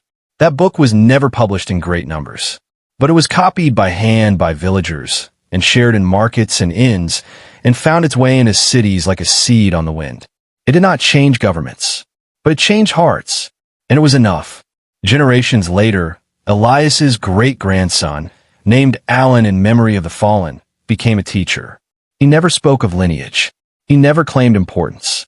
But when he read from the hat box, children said his voice held something different, like it knew not only the words but the weight behind them. One day, Alan was asked by a student why they still read those old letters. "The world is different now," the boy said. "There's no more rebellion, no more kings." Alan looked at him for a long moment. Then he replied, "That's why we read them. So we remember how quickly silence becomes normal, how easily fear takes root when no one stands up. We don't read them to relive the past. We read them to protect the future." The student nodded, though he didn't fully understand. Not yet, but he would, because the valley had planted something deeper than memory. It had planted a culture of courage, and it watered that culture not with fear, but with story, with honesty, with the refusal to forget what silence cost them. One winter, during a storm that turned the hills silver and sent wolves howling through the forest, a child was born in the village. Her name was Elira. Her mother, a baker, named her after Elias and Aurelia, two people whose lives had shaped the entire valley. The name was a whisper of their legacy. Elira grew up as storms passed, as trees grew, as books were read aloud on frostbitten mornings. And when she turned 12, she found herself drawn to the attic of the old chapel, where the original hat box had once been found. There was nothing left in the attic now but dust and rafters. But she sat there, imagining what it must have been like to find those letters, to hold trembling paper that held so much truth. And in her lap, she held her own letter, a new one, a story of her own choosing. She wrote of what it meant to be young in a place built by memory, of how heavy that could feel, but also how lucky. She folded the letter, tied it with string, and placed it in the chest at the schoolhouse with the others. And so the story went on, not because it was finished, but because it never would be. And that, in the end, was the point. Decades passed, and the valley thrived, not in wealth or armies, but in wisdom. Yet outside its gentle hills, the world shifted. Other regions, still ruled by iron fists and inherited crowns, looked to the valley with a mixture of suspicion and longing. Whispers of the reclamation spread like embers carried on wind, igniting questions in distant towns where justice remained stranger. One spring, a quiet delegation arrived from the northern highlands. 3 riders cloaked in moss-colored wool, their brows furrowed not from distance, but decision. They came not with demands, but with a question. How did you do it? The villagers welcomed them not with ceremony, but with bread and firelight. Around tables worn smooth by time, they listened to the questions. The smith's grandson spoke of the iron torch. Aurelia's apprentice recited cures once lost. A young councilwoman, barely of age, read aloud from the king's final journal. The visitors wept. They left days later, leaving behind nothing but a carved token of their homeland and a promise. We will try. Soon others came, some seeking peace, some power. A few, quiet spies hoping to unravel the valley's secret and report it back to fearful courts. But what they found was not a doctrine or manifesto. It was a culture, a way of listening before speaking. of honoring truth without shame, of meeting in circles, not on thrones. Some returned home changed. Others returned angry, but all returned different. And so, the valley became more than a story. It became a seed. Schools in distant provinces began adopting the ash tree circle, a way of resolving disputes by letting even the smallest voice speak first. In the southern ports, a new guild of traveling storytellers called themselves the Keepers of the Hat Box, preserving histories once silenced and collecting stories from the forgotten. They would sit in crowded inns or under starlit fields, recounting tales of Elias, Aurelia, Gareth, and the boy who reminded a king he was human. Not every story was told accurately. Names blurred. Events grew exaggerated. But the spirit endured. That a world built on silence had been reborn in voices that chose unity over vengeance. Back in the valley, another generation took root. Children of children who had never known the old king, who had only known justice as something ordinary. And yet, with peace came new questions. One day, a child asked their teacher, "If we are free now, why do we still need the letters?" The teacher smiled, because forgetting is the first step to repeating. The sapling beside the ash tree had grown tall. Its leaves whispered with every breeze, and some claimed that if you sat quietly beneath it, you could still hear Elias's laughter or the sound of old bells ringing for the first time. When a great storm flooded the eastern farmlands, dozens of displaced families came to the valley. They were strangers, hungry, tired, and afraid. But no one turned them away. Instead, the village council opened the schoolhouse, the chapel, the granary. Old hands taught new ones to plant, to forge, to write. A refugee child named Mara, silent for weeks after losing her home, found a hat box in the school one morning. She pulled out a letter and read. Then another. Then another. That night, she wrote her own, folding the parchment carefully and placing it in the second chest. Her letter began with a single line. "I thought I had no story, but maybe I'm only at the beginning." And so, the story grew. Not as myth, but as movement. Not as ending, but as invitation. Because while the valley remembered its past, it now had a new task, to teach the world how to write its future. And so, the valley changed, but not in one great sweep. It changed like the stars at dusk, one by one, quiet and constant. The memory of the rebellion faded not into silence, but into song, woven into lullabies, etched into the soft hum of life returning. There were no more kings here, not in throne nor thought. Just neighbors, just names, just people who remembered. In the final season of his life, Elias would sometimes sit beneath the twin ash trees, one ancient, one young, and lift his eyes to the sky. He would wait for the first star to appear, not to make a wish, but to remember that even in the darkest night, one light could still be seen. It was never about war. It was never about victory. It was about what happens after. About the voices that rise once the shouting fades. About the hands that rebuild and the hearts that choose to believe again. And so it was told, year after year, around fires and across fields, in new letters and quiet reflections. Not of a peasant who challenged a king, but of a village that remembered its worth. And of a boy who, with no sword and no crown, reminded the world what it means to truly lead. In time, people forgot the date of the last battle. They forgot the names of lesser nobles and distant lords. But they never forgot the story, because stories are stars, and stars don't burn out. They guide. In nearby towns, children would play a game called the Bell and the Flame, where one child would ring a bell and the others would gather, pretending to be villagers deciding their future. It was simple play, yet it carried an echo of something ancient and true. Even those who no longer knew the full story somehow understood its shape, that people could rise, not to conquer, but to be heard. In larger cities, playwrights began adapting fragments of the letters and journal entries into performances. Theaters would stage simple scenes, a blacksmith debating justice, a nursemaid shielding a child, a farmer asking why no one listened. These performances, stripped of royal grandeur and dramatics, drew tears not through spectacle, but sincerity. Audiences left theaters quiet, moved, and sometimes changed. In the capital itself, where laws were once passed with quills dipped in indifference, a new parchment was introduced to the council chamber.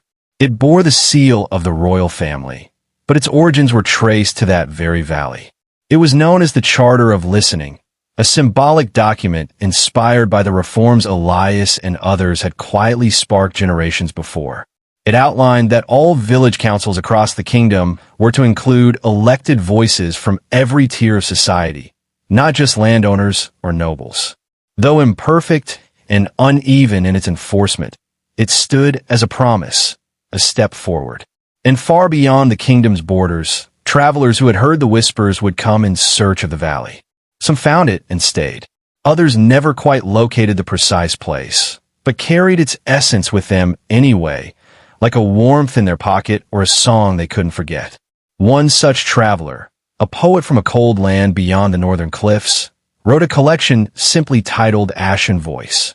In it were verses not about revolution, but revelation, about finding one's worth not in gold or titles, but in being heard and seen. The valley itself changed, as all places do. Roads were paved, houses modernized. Markets bustled with more goods than grain, and the once humble school expanded into a learning hall with classrooms for art, music, and civic discourse. The wooden chest was still there, but now it sat under glass, not to protect it from touch, but to honor it with care. Children still gathered, though their clothes had changed, their tools modern. Yet when they read the old letters, they did so with reverence, for they knew these were not just stories. They were instructions on how to live with dignity. Aurelia's journals were compiled into what became known as the Herb Keeper's Testament. It included not only medicinal remedies, but quiet reflections on grief, resilience, and the nature of hope. Her words were quoted in ceremonies, written on walls, and even studied by future healers. She had once tended the sick with her hands, but her writings tended the soul of generations. Garrett's forge was passed down through his apprentices, who taught others not only to shape metal, but to shape patience and empathy. A small plaque near the entrance read, "Strength without kindness is just heat." On stormy days, people still gathered there, not for blades, but for stories and comfort. Lady Seraphine, whose life had spanned hardship and humility, never sought to leave the village. In her elder years, she founded the Circle of Neighbors, a quiet initiative that helped resolve conflicts before they could become grievances. It worked not through punishment, but through listening circles and shared meals. She believed that healing began when people looked each other in the eye, even if they disagreed. When she passed, she left behind no estate, but a legacy of bridges built between hearts. Even the descendants of Alaric, the former king, long since removed from any throne, would sometimes visit discreetly, anonymously. They would walk the paths their ancestor had once ignored and stand beneath the twin ash trees. One such descendant, a girl named Mira, left behind a note folded into the crook of the older tree's roots. It read, "I don't know if I'm meant to carry your shame or your wisdom. Maybe I'll carry both, but I promise to never forget." And that was the promise the valley had come to symbolize. Not perfection, but remembering. Not erasing the past, but facing it, honoring it, and building something better on its foundations. Once every decade, the villagers held a gathering unlike any other. They called it the Quiet Day. No speeches, no performances, no commerce. Instead, they walked the valley in silence, each path a pilgrimage to memory. They sat in gardens, read aloud from old letters, and listened not only to the words, but to the silence between them. For in that silence lived the voices of those who had once dared to speak. And amid that stillness, something remarkable happened. People from all walks of life, nobles, farmers, teachers, bakers, would often find themselves drawn to one another. Sitting on stones or benches or grassy hillsides, they would begin to speak in whispers, at first about the past, then about the present, and then, slowly, about the future. These conversations, fragile and spontaneous, were where change often began. And across the kingdom, in places that had never known Elias or seen the ash tree, people started holding their own quiet days. They borrowed the name, the intention, and filled it with their own meanings. Some lit candles, others planted trees. But always they remembered. In time, a council was formed not of royalty, but of storytellers, elders, youth, and peacekeepers. Those who understood that law could be taught in schools, but justice was a lifelong craft. They called themselves the keepers of the thread, and their task was simple: to carry and share the stories that held nations together, not by might, but by meaning. Their motto, inscribed in 12 languages above their meeting hall, was, "No voice too small, no story too simple." And in a back room of that hall, among scrolls and tomes, sat a copy of Elias's tale. Not the one polished for scholars or turned into plays, but the original, a handwritten record, complete with crossed-out words, ink blots, and marginal notes like, "Did this really happen?" and "Tell the truth, not the legend." It reminded every reader that Elias was never perfect, never a saint, just a boy who chose to speak. And that choice, humble and human, had moved the world. In that way, the valley never faded. Its trees grew older, yes. Its buildings changed. But its heartbeat, the rhythm of dignity, memory, and shared humanity, only deepened. There would always be those who forgot, of course, who claimed the past was too far away to matter, who tried to rewrite the stories to suit new power. But each time that happened, someone somewhere would return to the letters, the journals, the stories told around fire or under starlight. And they would remember. One day, far into the future, a child yet unborn would open the wooden chest and find a letter addressed to them. It would say, "You will not remember us, but we remembered you. We planted these truths for you to find. Carry them gently, and when it is your turn, speak. For your voice is part of the thread now, too." And the story would continue. Decades passed, and with them came new generations. Those who had never seen the iron fists of lords or the fire of rebellion, but who had inherited its memory like the color of their eyes. The twin ash trees at the heart of the village grew thick and towering, their branches interwoven like the hands of old friends. Beneath their shade, the heartbeat of the valley persisted, not loud or glorious, but steady like footsteps over time-worn paths. Children no longer asked if the story of Elias was true. They knew it was. His name, etched not in marble, but in conversation, lived on in lessons taught by firelight, in songs sung during planting, and in the way disputes were settled not with fists, but with a circle of chairs and open ears. But peace, even when cultivated with care, is not immune to questions. It began with a boy named Corin, the grandson of Gareth the blacksmith. He was born with soot under his fingernails and fire in his voice, though he had never seen battle. By 16, he was asking questions that startled the elders. "Why do we only speak of the rebellion?" he asked one evening, his voice breaking the warm silence around the village fire pit. "What came before? What made the king believe we were less?" A hush fell over the gathering. It was not the question itself that stirred unease, but the truth in it. For so long, the valley had looked forward, determined not to repeat the pain of the past. But in doing so, some had stopped looking backward altogether. Corin's curiosity lit something in the youth of the village. Soon others joined in. Elira, who taught letters and ran the school. Bram, who herded goats but recited poems as he walked. And Mila, the healer's apprentice with eyes sharper than any blade. Together, they combed the hatbox letters, not only for inspiration, but for understanding. They wanted to know how darkness had taken root in a land so full of life. What had gone unchallenged? Who had remained silent? In time, the young formed a group they called the Circle of Roots, a council not unlike the one Elias had helped form, but younger, more restless. They believed the valley could not flourish fully until it understood every thread of its past, not just the glorious ones. And so they began to travel. First, to nearby hamlets, where old alliances had once been forged in secret. They asked for stories, for records, for memories. Then farther, across rivers, through forests, even to cities where the valley's legend had faded into myth. In every place, they found fragments, pieces of the larger puzzle, some painful, some profound. What they discovered challenged even their elders.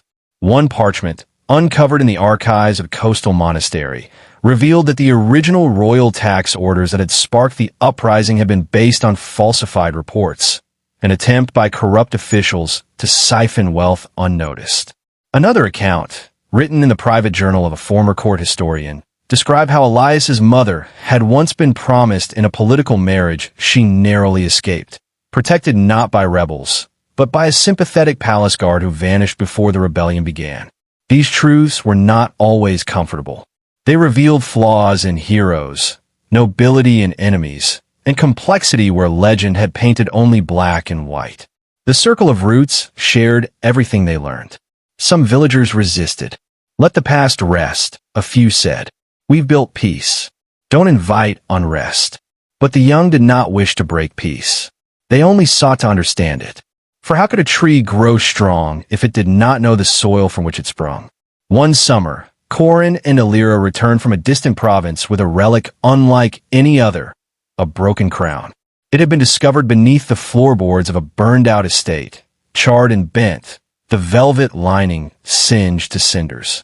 Yet on its underside was scratched a name, Alaric.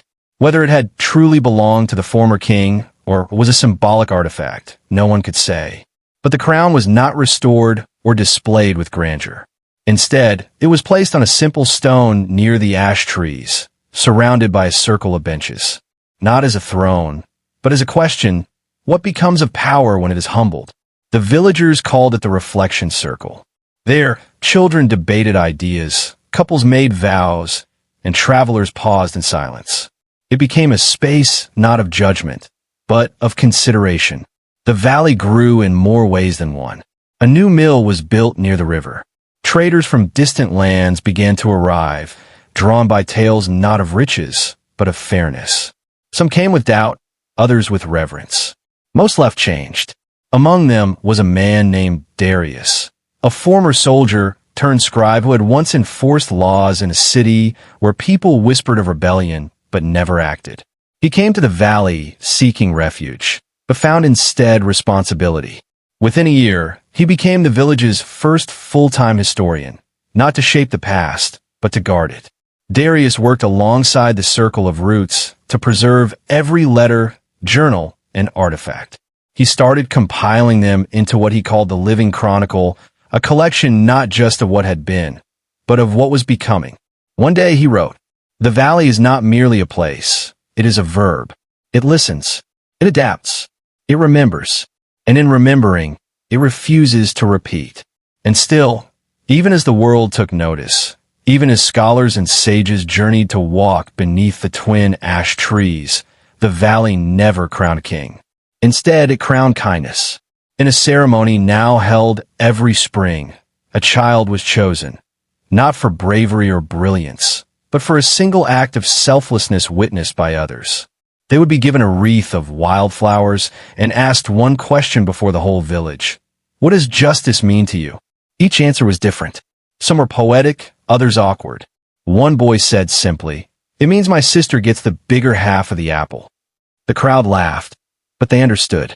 These ceremonies, light-hearted as they seemed, became sacred in their own way. They reminded all who watched that justice, like power, was not distant or grand. It was in the choosing, the sharing, the noticing. And yet, beyond the valley, trouble stirred. Reports arrived of kingdoms where the poor still starved, where voices were still silenced, where banners still bore the marks of tyranny disguised as tradition. The circle of roots, now grown into a network across regions, debated fiercely. Should they intervene? Teach? Rebel? It was Elira, now older and wiser, who urged caution. "Let us not become what we once rose against," she said. "We are not liberators. We are listeners." So they traveled again, not to raise arms, but to raise ears. They offered stories, not swords. And in many places, they found people ready to listen, hungry for another way. Some mocked them.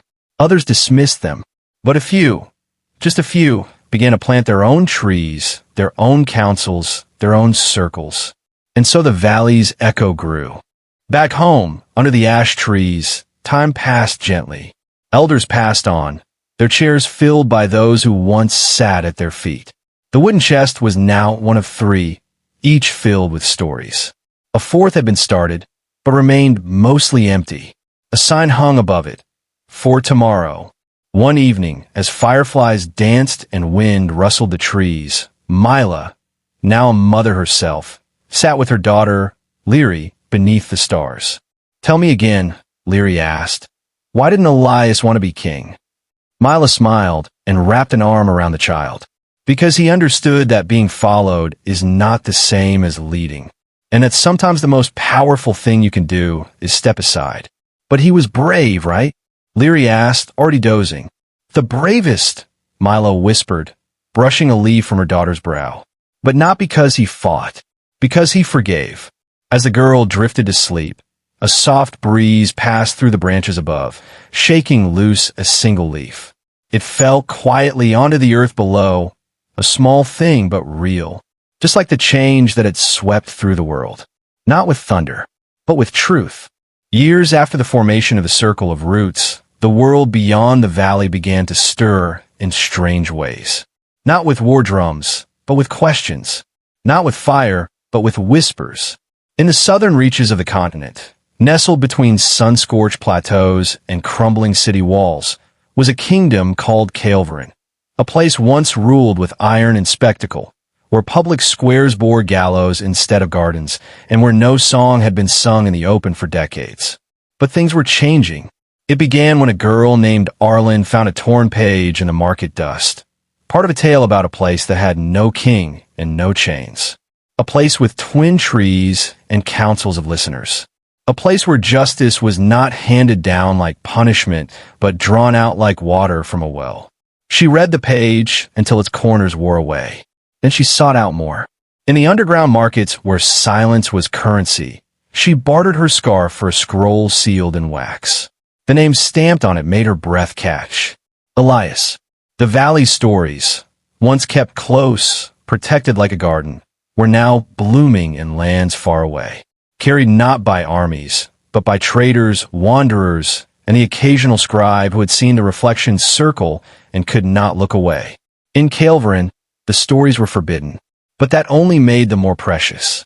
Arlen shared the tale with her brother, then her neighbor, then the old librarian who had long given up hope.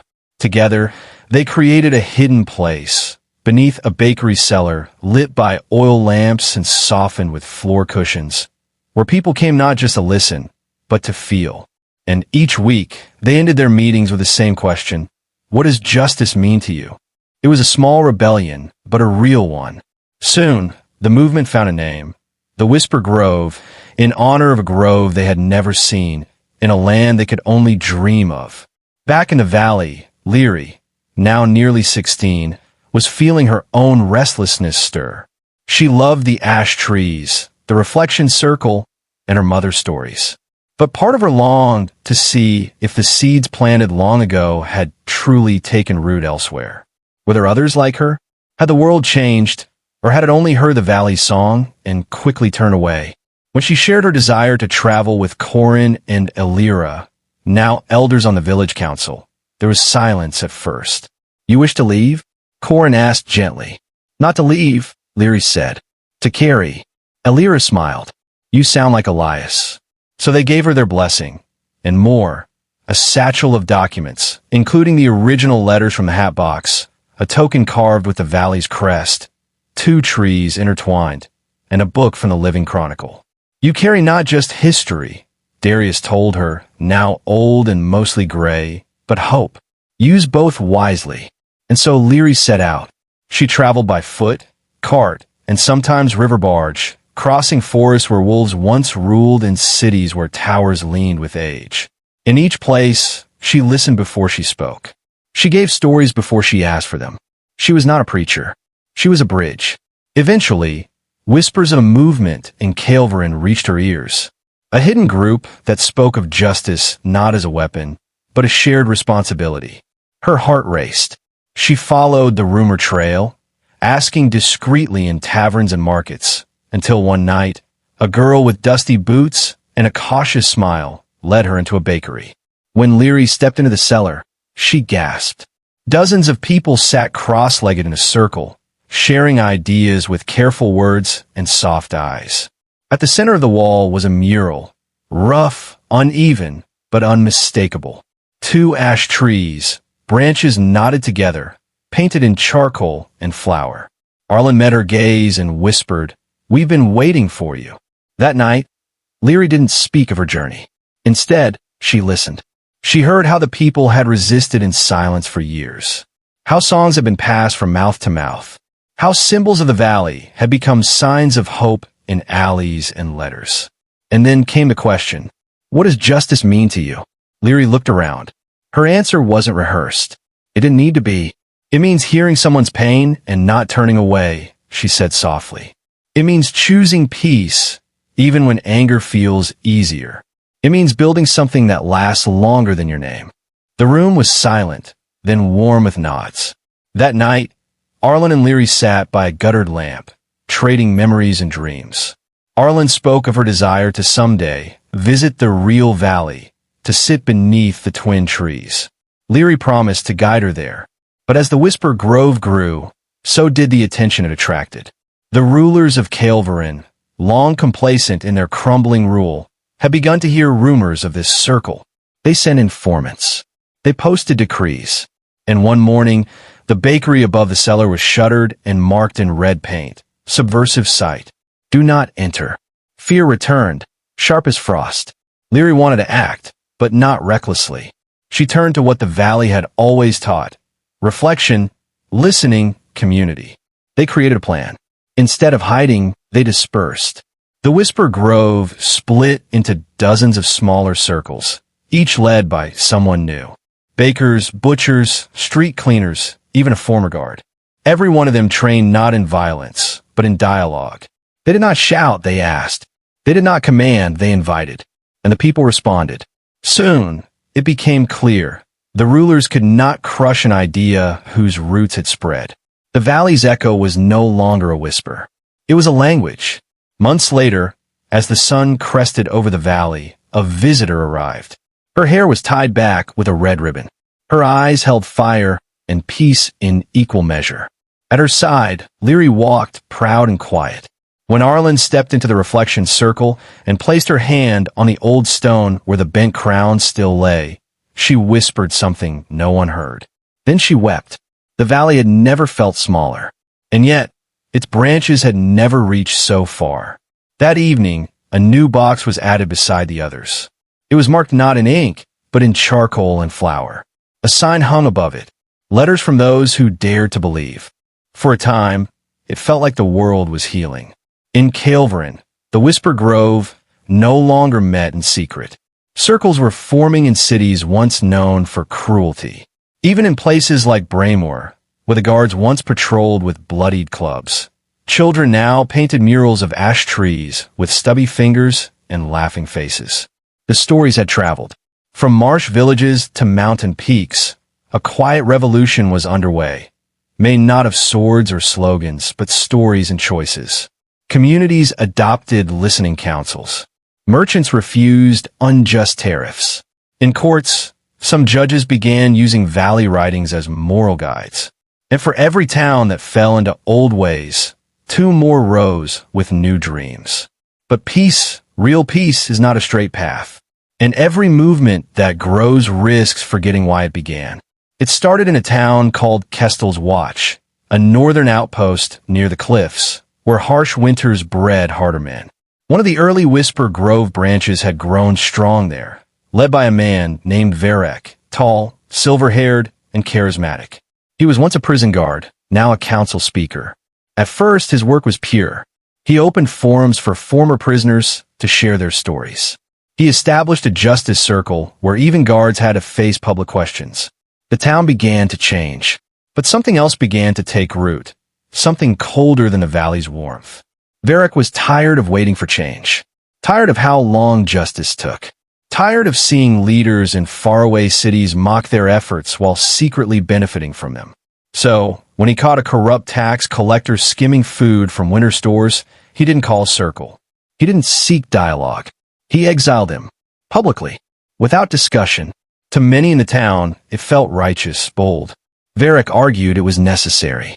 Justice delayed is justice denied, he said. Some whispered, this is not the valley's way. But others cheered. And so the split began. News reached Leary and Arlen quickly. They were in the central hill city of Madron's Fold, helping a new circle draft a charter for conflict resolution. Leary read the report 3 times. He's creating his own laws, she said, eyes narrowing. No, Arlen said gently. He's shaping justice into a weapon. They rode to Kestel's watch at once. When they arrived, they were met with celebration. Banners with the valley's twin tree emblem hung from balconies. Children played circle games in the square. But beneath the smiles, something felt wrong. Too rehearsed. Too uniform. Varric greeted them in the council hall, once a stone barn, now lit with golden lanterns and filled with eager eyes. You brought the founders, someone whispered. They'll bless Varric's leadership. But they didn't. Leary stood before the gathered townspeople and asked the same question the Whisper Grove always used to open reflection. What does justice mean to you? The room was silent. Then Varric stepped forward. It means protecting the people from those who would hurt them, he said. Swiftly, decisively. That's only part of it, Leary replied. Varric's smile faltered. Is it? He asked. Because while the rest of the world debates and delays, Kestel's watch acts. We have 0 theft. No violence in 6 months. Food for all. Is that not justice? It depends, Arlen said, voice even. Is fear the reason no one speaks against you? Whispers rippled. Varric's voice sharpened. This is not fear. It's trust. Leary looked around. Some faces showed doubt. Others, anger. A few, a deeper sadness. That night, Leary and Arlen met with a small group in a candlelit room beneath the town library. Elders, students, a baker, a boy who once lived on the streets. All former believers in the valley's vision, now unsure what remained of it. He keeps order, said one. But he does not listen. He speaks for the people, said another. Not with them. A carpenter named Aina spoke last. Her voice trembled. We forgot the roots. We kept the trees and forgot the soil. Leary placed her hand on the table. Then we remind them. The next day, they called a public reflection, just like in the old valley days. Varric refused, calling it divisive. But people came anyway. Over 100 townsfolk gathered in the square. Leary stepped into the center with Arlen and Aina beside her. A mirror, carried from the town's bathhouse, was laid on the ground in front of them. The reflection, circle reborn. We aren't here to accuse, Leary said. We're here to ask. She turned to the crowd. Who feels hurt? No one raised a hand. Who feels afraid to speak? Dozens did. Then came stories. A teacher who lost her post for questioning Varric's exile policy. A boy whose brother disappeared after mocking the new council rules. A shopkeeper who was fined without appeal. One by one, the roots of rot were exposed, not from outside but from within. Then Varric arrived. He did not speak, just stood at the edge, arms crossed, jaw tight. When the last speaker sat, Leary addressed him directly. This began with hope, she said. Don't twist it into power. His voice cracked just slightly. I kept this place from falling apart, he said. I did what was necessary. Necessary doesn't mean just, Arlen replied. The valley stood because we held each other accountable, even when it hurt. Varric looked at the people. Their eyes no longer reflected awe, only truth. He stepped forward slowly. I forgot, he said. I forgot to listen. There was silence. Then Aina, hands shaking, stood and offered him a seat in the circle. We rebuild together, she said. Or not at all. He sat. The Council of Kestel's Watch was dissolved that day. A new one, open, elected, and answerable, was formed. Varric was not cast out, but asked to learn again. To serve, not rule. And across the continent, the story spread. Even those with good intentions must remain humble. That no one, not even a founder, is beyond accountability. Leary and Arlen left the town days later, weary but hopeful. As they crossed a wildflower field toward the next village, Arlen turned to her. Do you think this will happen again? Leary nodded. It will. Over and over. And do we keep going? Leary smiled. We listen. We reflect. We keep going. Months after Kestel's watch reclaimed its soul, the Whisper Grove sent out a call. Letters inked by hand, sealed with ash tree wax, traveled along mountain paths, across river ferries, and through desert caravans. Their message was simple. Come, let us meet, speak, and root ourselves again. All who build peace in the valley's name are welcome. They called it the Summit of Seeds, and it was to be held in Osterin, a coastal city once known for slave markets, now turned sanctuary by a circle of poets and dock workers. Leary and Arlen arrived weeks early, helping prepare the stone amphitheater with sun-warmed floors and sea-carved columns. By the summit's opening morning, representatives had arrived from 47 regions. Some wore robes, others armor, others still the humble linen of their labor. But they all came with stories and stakes. Among them were Sanja, a midwife from the Eastern Plains, who had turned her village's morning rituals into communal forums for healing. Tuvin, a former royal advisor, now the architect of a listening charter adopted in 3 warring provinces. Darrow and Freya, twin siblings who taught children how to mediate their parents' disputes using circle principles. And Cor Hestrel, a commander-turned-convert whose stone-faced demeanor masked a desperate hope for redemption. As the summit began, there was laughter, wonder, even tears. For many, it was their first time seeing others who believed what they believed. The first time feeling less alone. But unity is a fragile flame, and fire, once lit, can scorch as easily as it warms. On the 3rd day of the summit, tensions surfaced. It began with a debate over protection. Cor Hestrel stood to speak in the amphitheater as the late sun made the marble steps glow orange. We must face reality, he said. There are still warlords beyond our reach. Still mercenaries who see our villages as soft targets. Peace without defense invites destruction. Murmurs followed. Some nodded. Others frowned. Leary rose next. Defense is not the enemy, but how we build it matters. If we recreate the same hierarchies, armies, ranks, unquestioned orders, what have we truly changed? Sanja added softly, when we teach young boys that power lies in weapons, we teach them to stop listening. Cor frowned, and when we teach them to only listen, we risk leaving them unprepared for those who do not. A pause. Then Freya, the child mediator, raised her hand. What if protection was a circle too? She said. Shared, voluntary, transparent. The idea stirred excitement. But later that evening, Leary found a note slipped under her door. You're holding us back. Yue won't survive the real world. No name, just the emblem of a cracked circle. The summit continued. Now wary. Workshops blossomed in the daylight. On conflict reconciliation, circle law, even emotional literacy. But in the shadows, alliances formed. Some spoke of structure, of codifying leadership. Others feared this would rot the movement from within. Some wanted a central council to guide the grove across regions. Arlen pushed back. A council without consent becomes a throne. Whispers of frustration grew. Old loyalties frayed. One night, Leary climbed the tower above the city library and found Tuvin, the ex-advisor, staring out over the harbor. They're scared, he said. So are we, Leary replied. But fear creates hunger, for direction, for order. I know what that hunger becomes if we don't offer something. Then offer process, not power, she said. He looked at her with tired eyes. You still believe that's enough?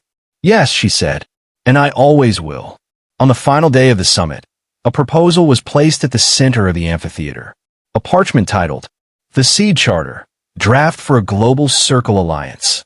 It called for a council of 12, each representing a region, empowered to guide decisions, coordinate resources, and offer binding judgments on internal disputes. Some cheered. Others froze. Leary stepped forward, her voice calm. This is the start of government. A good one, perhaps, but still a step away from the circle, from the soil we were born in. Tuvin followed, then helped shape it. If we do nothing, someone else will. The vote was scheduled for dawn. That night, Arlen found Leary on the cliffs overlooking the sea. You're not sleeping, She smiled faintly. Too much depends on morning. He sat beside her. Remember the first night in the valley? He said. The stars felt closer. They still are.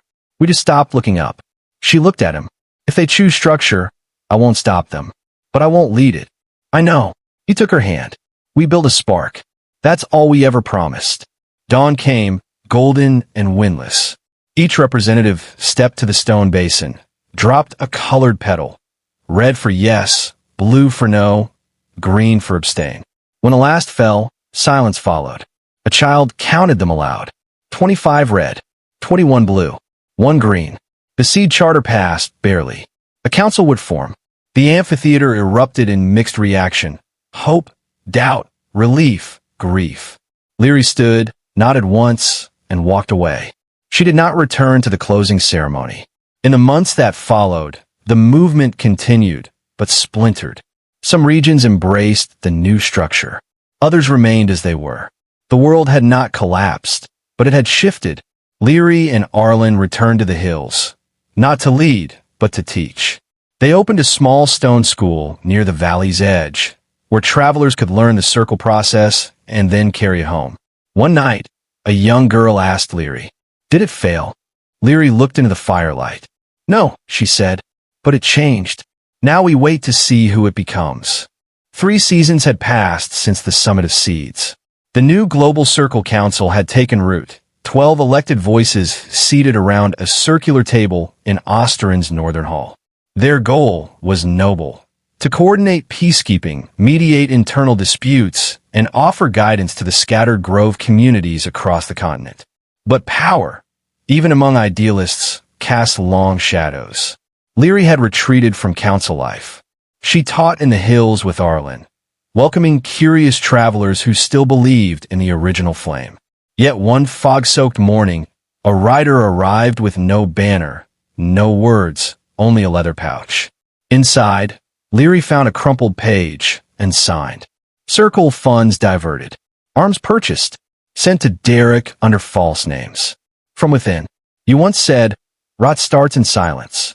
Investigate quietly, or everything we built will die with a whisper." She stared at the note. The name Derek clawed at her memory. It was a borderland known for smuggling routes, with a governor who once swore loyalty to the movement, then vanished. Now, whispers claimed someone was arming rebel factions under the Grove's name. A betrayal from within? She couldn't ignore it. Arlen read the note beside her, jaw tight. "You know what this means?" he said. "Yes," she whispered. "I'll have to go back." Return to Osteron. The city felt colder than she remembered. The summit banners were gone. The dock poets replaced by soldiers in gray sashes. Non-lethal only, they claimed. Leary entered the council's central hall in silence. She didn't ask to speak. Instead, she requested an archivist badge, an old privilege she still held. Her goal? To trace council funding logs. Over the next few days, she worked in the records chamber beneath the hall, poring over scrolls, budget ledgers, shipment approvals. At first, everything appeared clean. But a week into her search, she found a pattern. 3 months ago, a regional funding line listed a stability aid package to Derek. That wasn't unusual. What was odd? The names on the approval scroll had been copied, not signed. Ink too uniform. Margins too even. Forgery. Then, in a separate shipping manifest, she saw an item code labeled only metalwork. Leary visited the port. The log keeper scratched his beard when she asked about the shipment. That code? That was a weapons crate. Crossbows and armor. Donated, they said. Didn't know we were in that business. Who approved the dock pass? She asked. The man handed her a slip. The signature read, Counselor Vian. The name behind the mask. Vian was one of the youngest counselors, elected from the storm-battered coast of Nerith.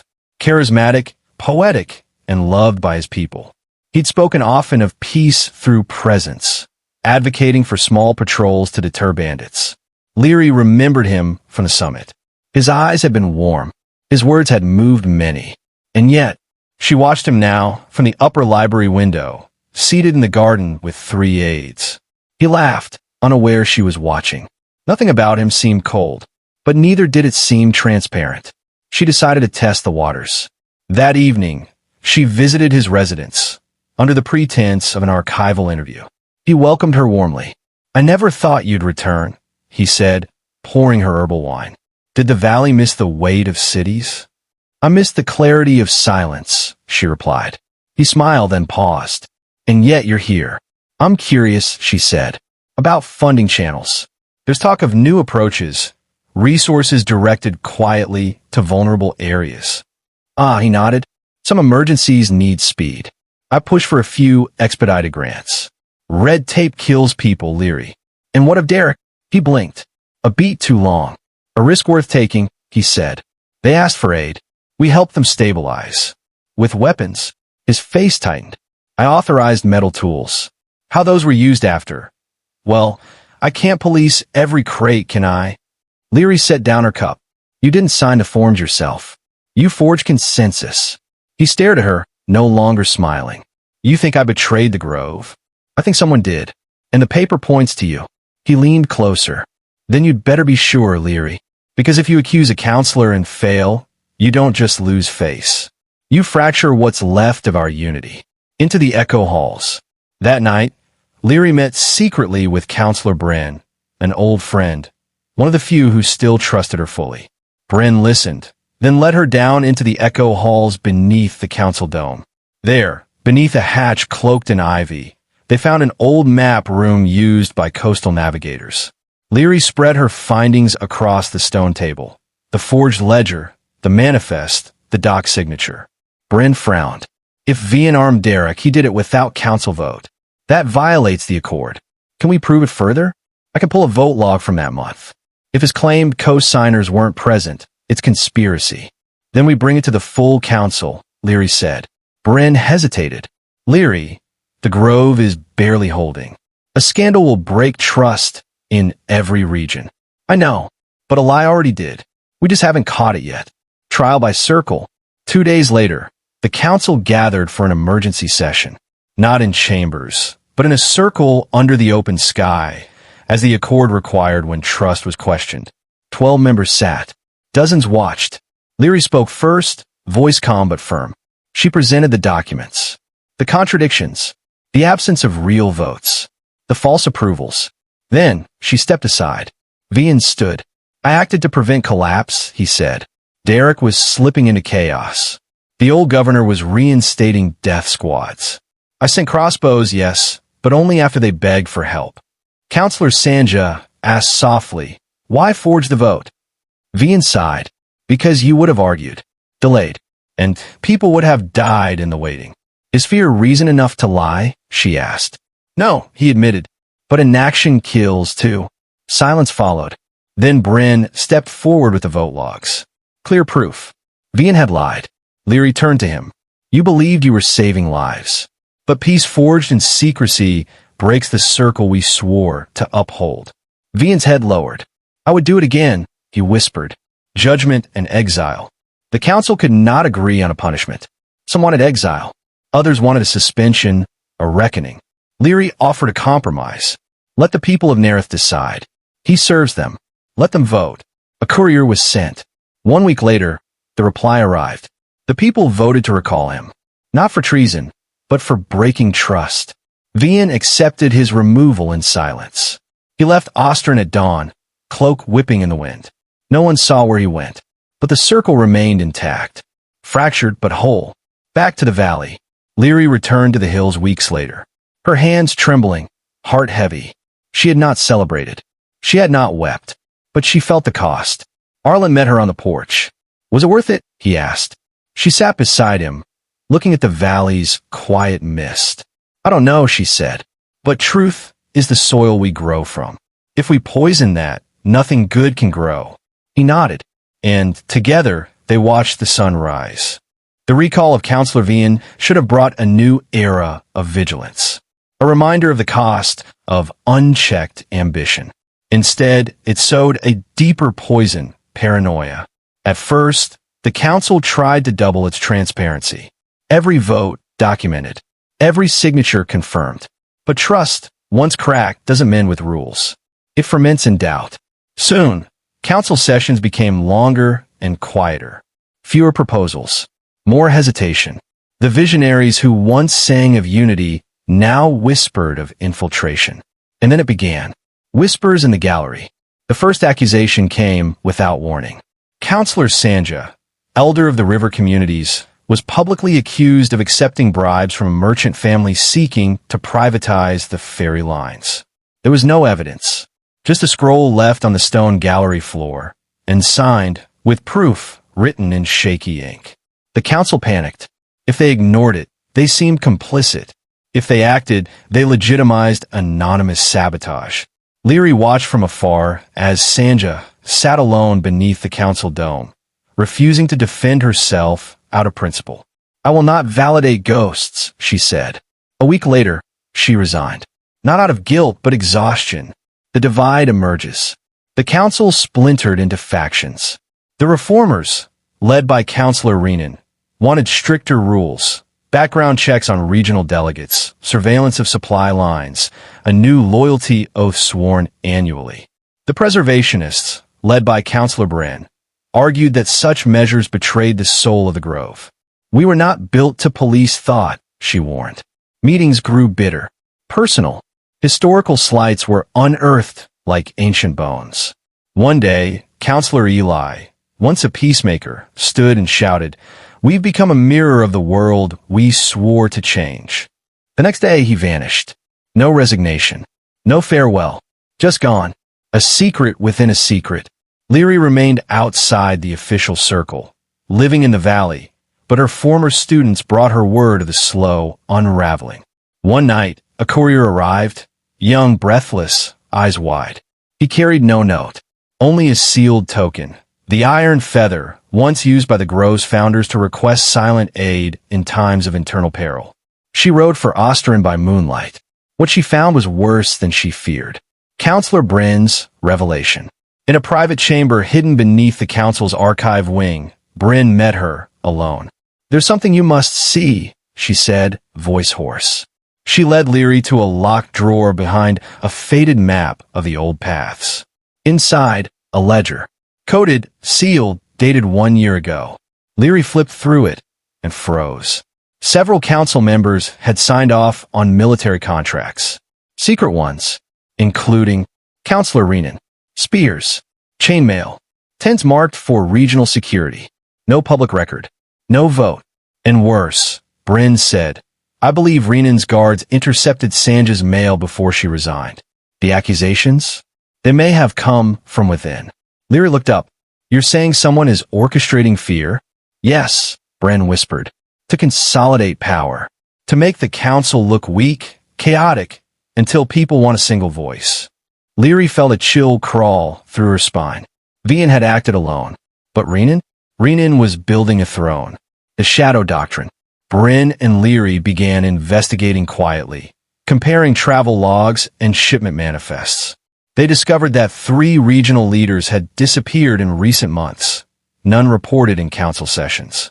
No votes. No inquests. They followed a trail of vanished ferrymen and silenced delegates to a small village near the ridge. There, a local midwife confessed, "We used to hold circle meetings every moon. Now no one dares. A soldier came last week. Said, order will return. Don't speak." Leary's jaw clenched. A slow coup, not in blood, but in fear. And the council was sleepwalking through it. The confrontation. The 2 women returned to Osterin with evidence. Forged votes, intercepted letters, and confessions from villagers afraid to testify. They asked for a full circle hearing. Renan agreed, but he came prepared. He stood before the council in full ceremonial robes, flanked by armed aides, not council guards, but his own. Leary presented her case. Bren held up the ledger. The gallery murmured. Renan smiled. "These are desperate stories from an old world," he said smoothly. "We live in an era of threats. The Grove must evolve, or vanish." He turned to the others. "You are afraid. I understand. I offer certainty, safety, no more chaos, no more rogue delegates. One circle, one spine." Councillor Jera, young and idealistic, stood up. "And what if we say no?" Renan raised an eyebrow. "Then you're free to leave, as others have." Silence. 3 councillors walked out. 2 others hesitated, then sat back down. Leary watched in horror as the room shifted. The vote that broke the circle. Renan called for a vote to temporarily dissolve shared rule and enact a steward council. 3 members with full authority over security, communication, and funding for 6 months. Only 3 voted no. The motion passed. The grove was no longer a circle. It was a pyramid. The aftermath. Bryn resigned the next morning. She left Leary with a final warning. This isn't what we built, but neither will it last. Hunger for power eats itself. You must be the ember under the ash now. And with that, she vanished into the Eastern Isles. Leary remained, watching, waiting. The council continued to meet, but the seats grew colder. The speeches shorter. The ideals faded beneath slogans of unity, progress, and strength. The people in the valleys still believed in the grove, but the grove had forgotten itself. A letter unsent. In her quiet home, Leary wrote a letter she never mailed. To the one who may come after me.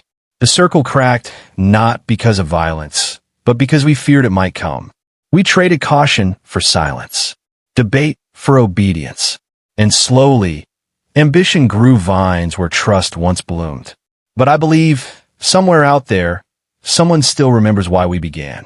And when they do, may they know we left behind kindling, hidden but dry, waiting for spark. Leary, she sealed it with wax. Then she rose, strapped her boots, and walked into the night.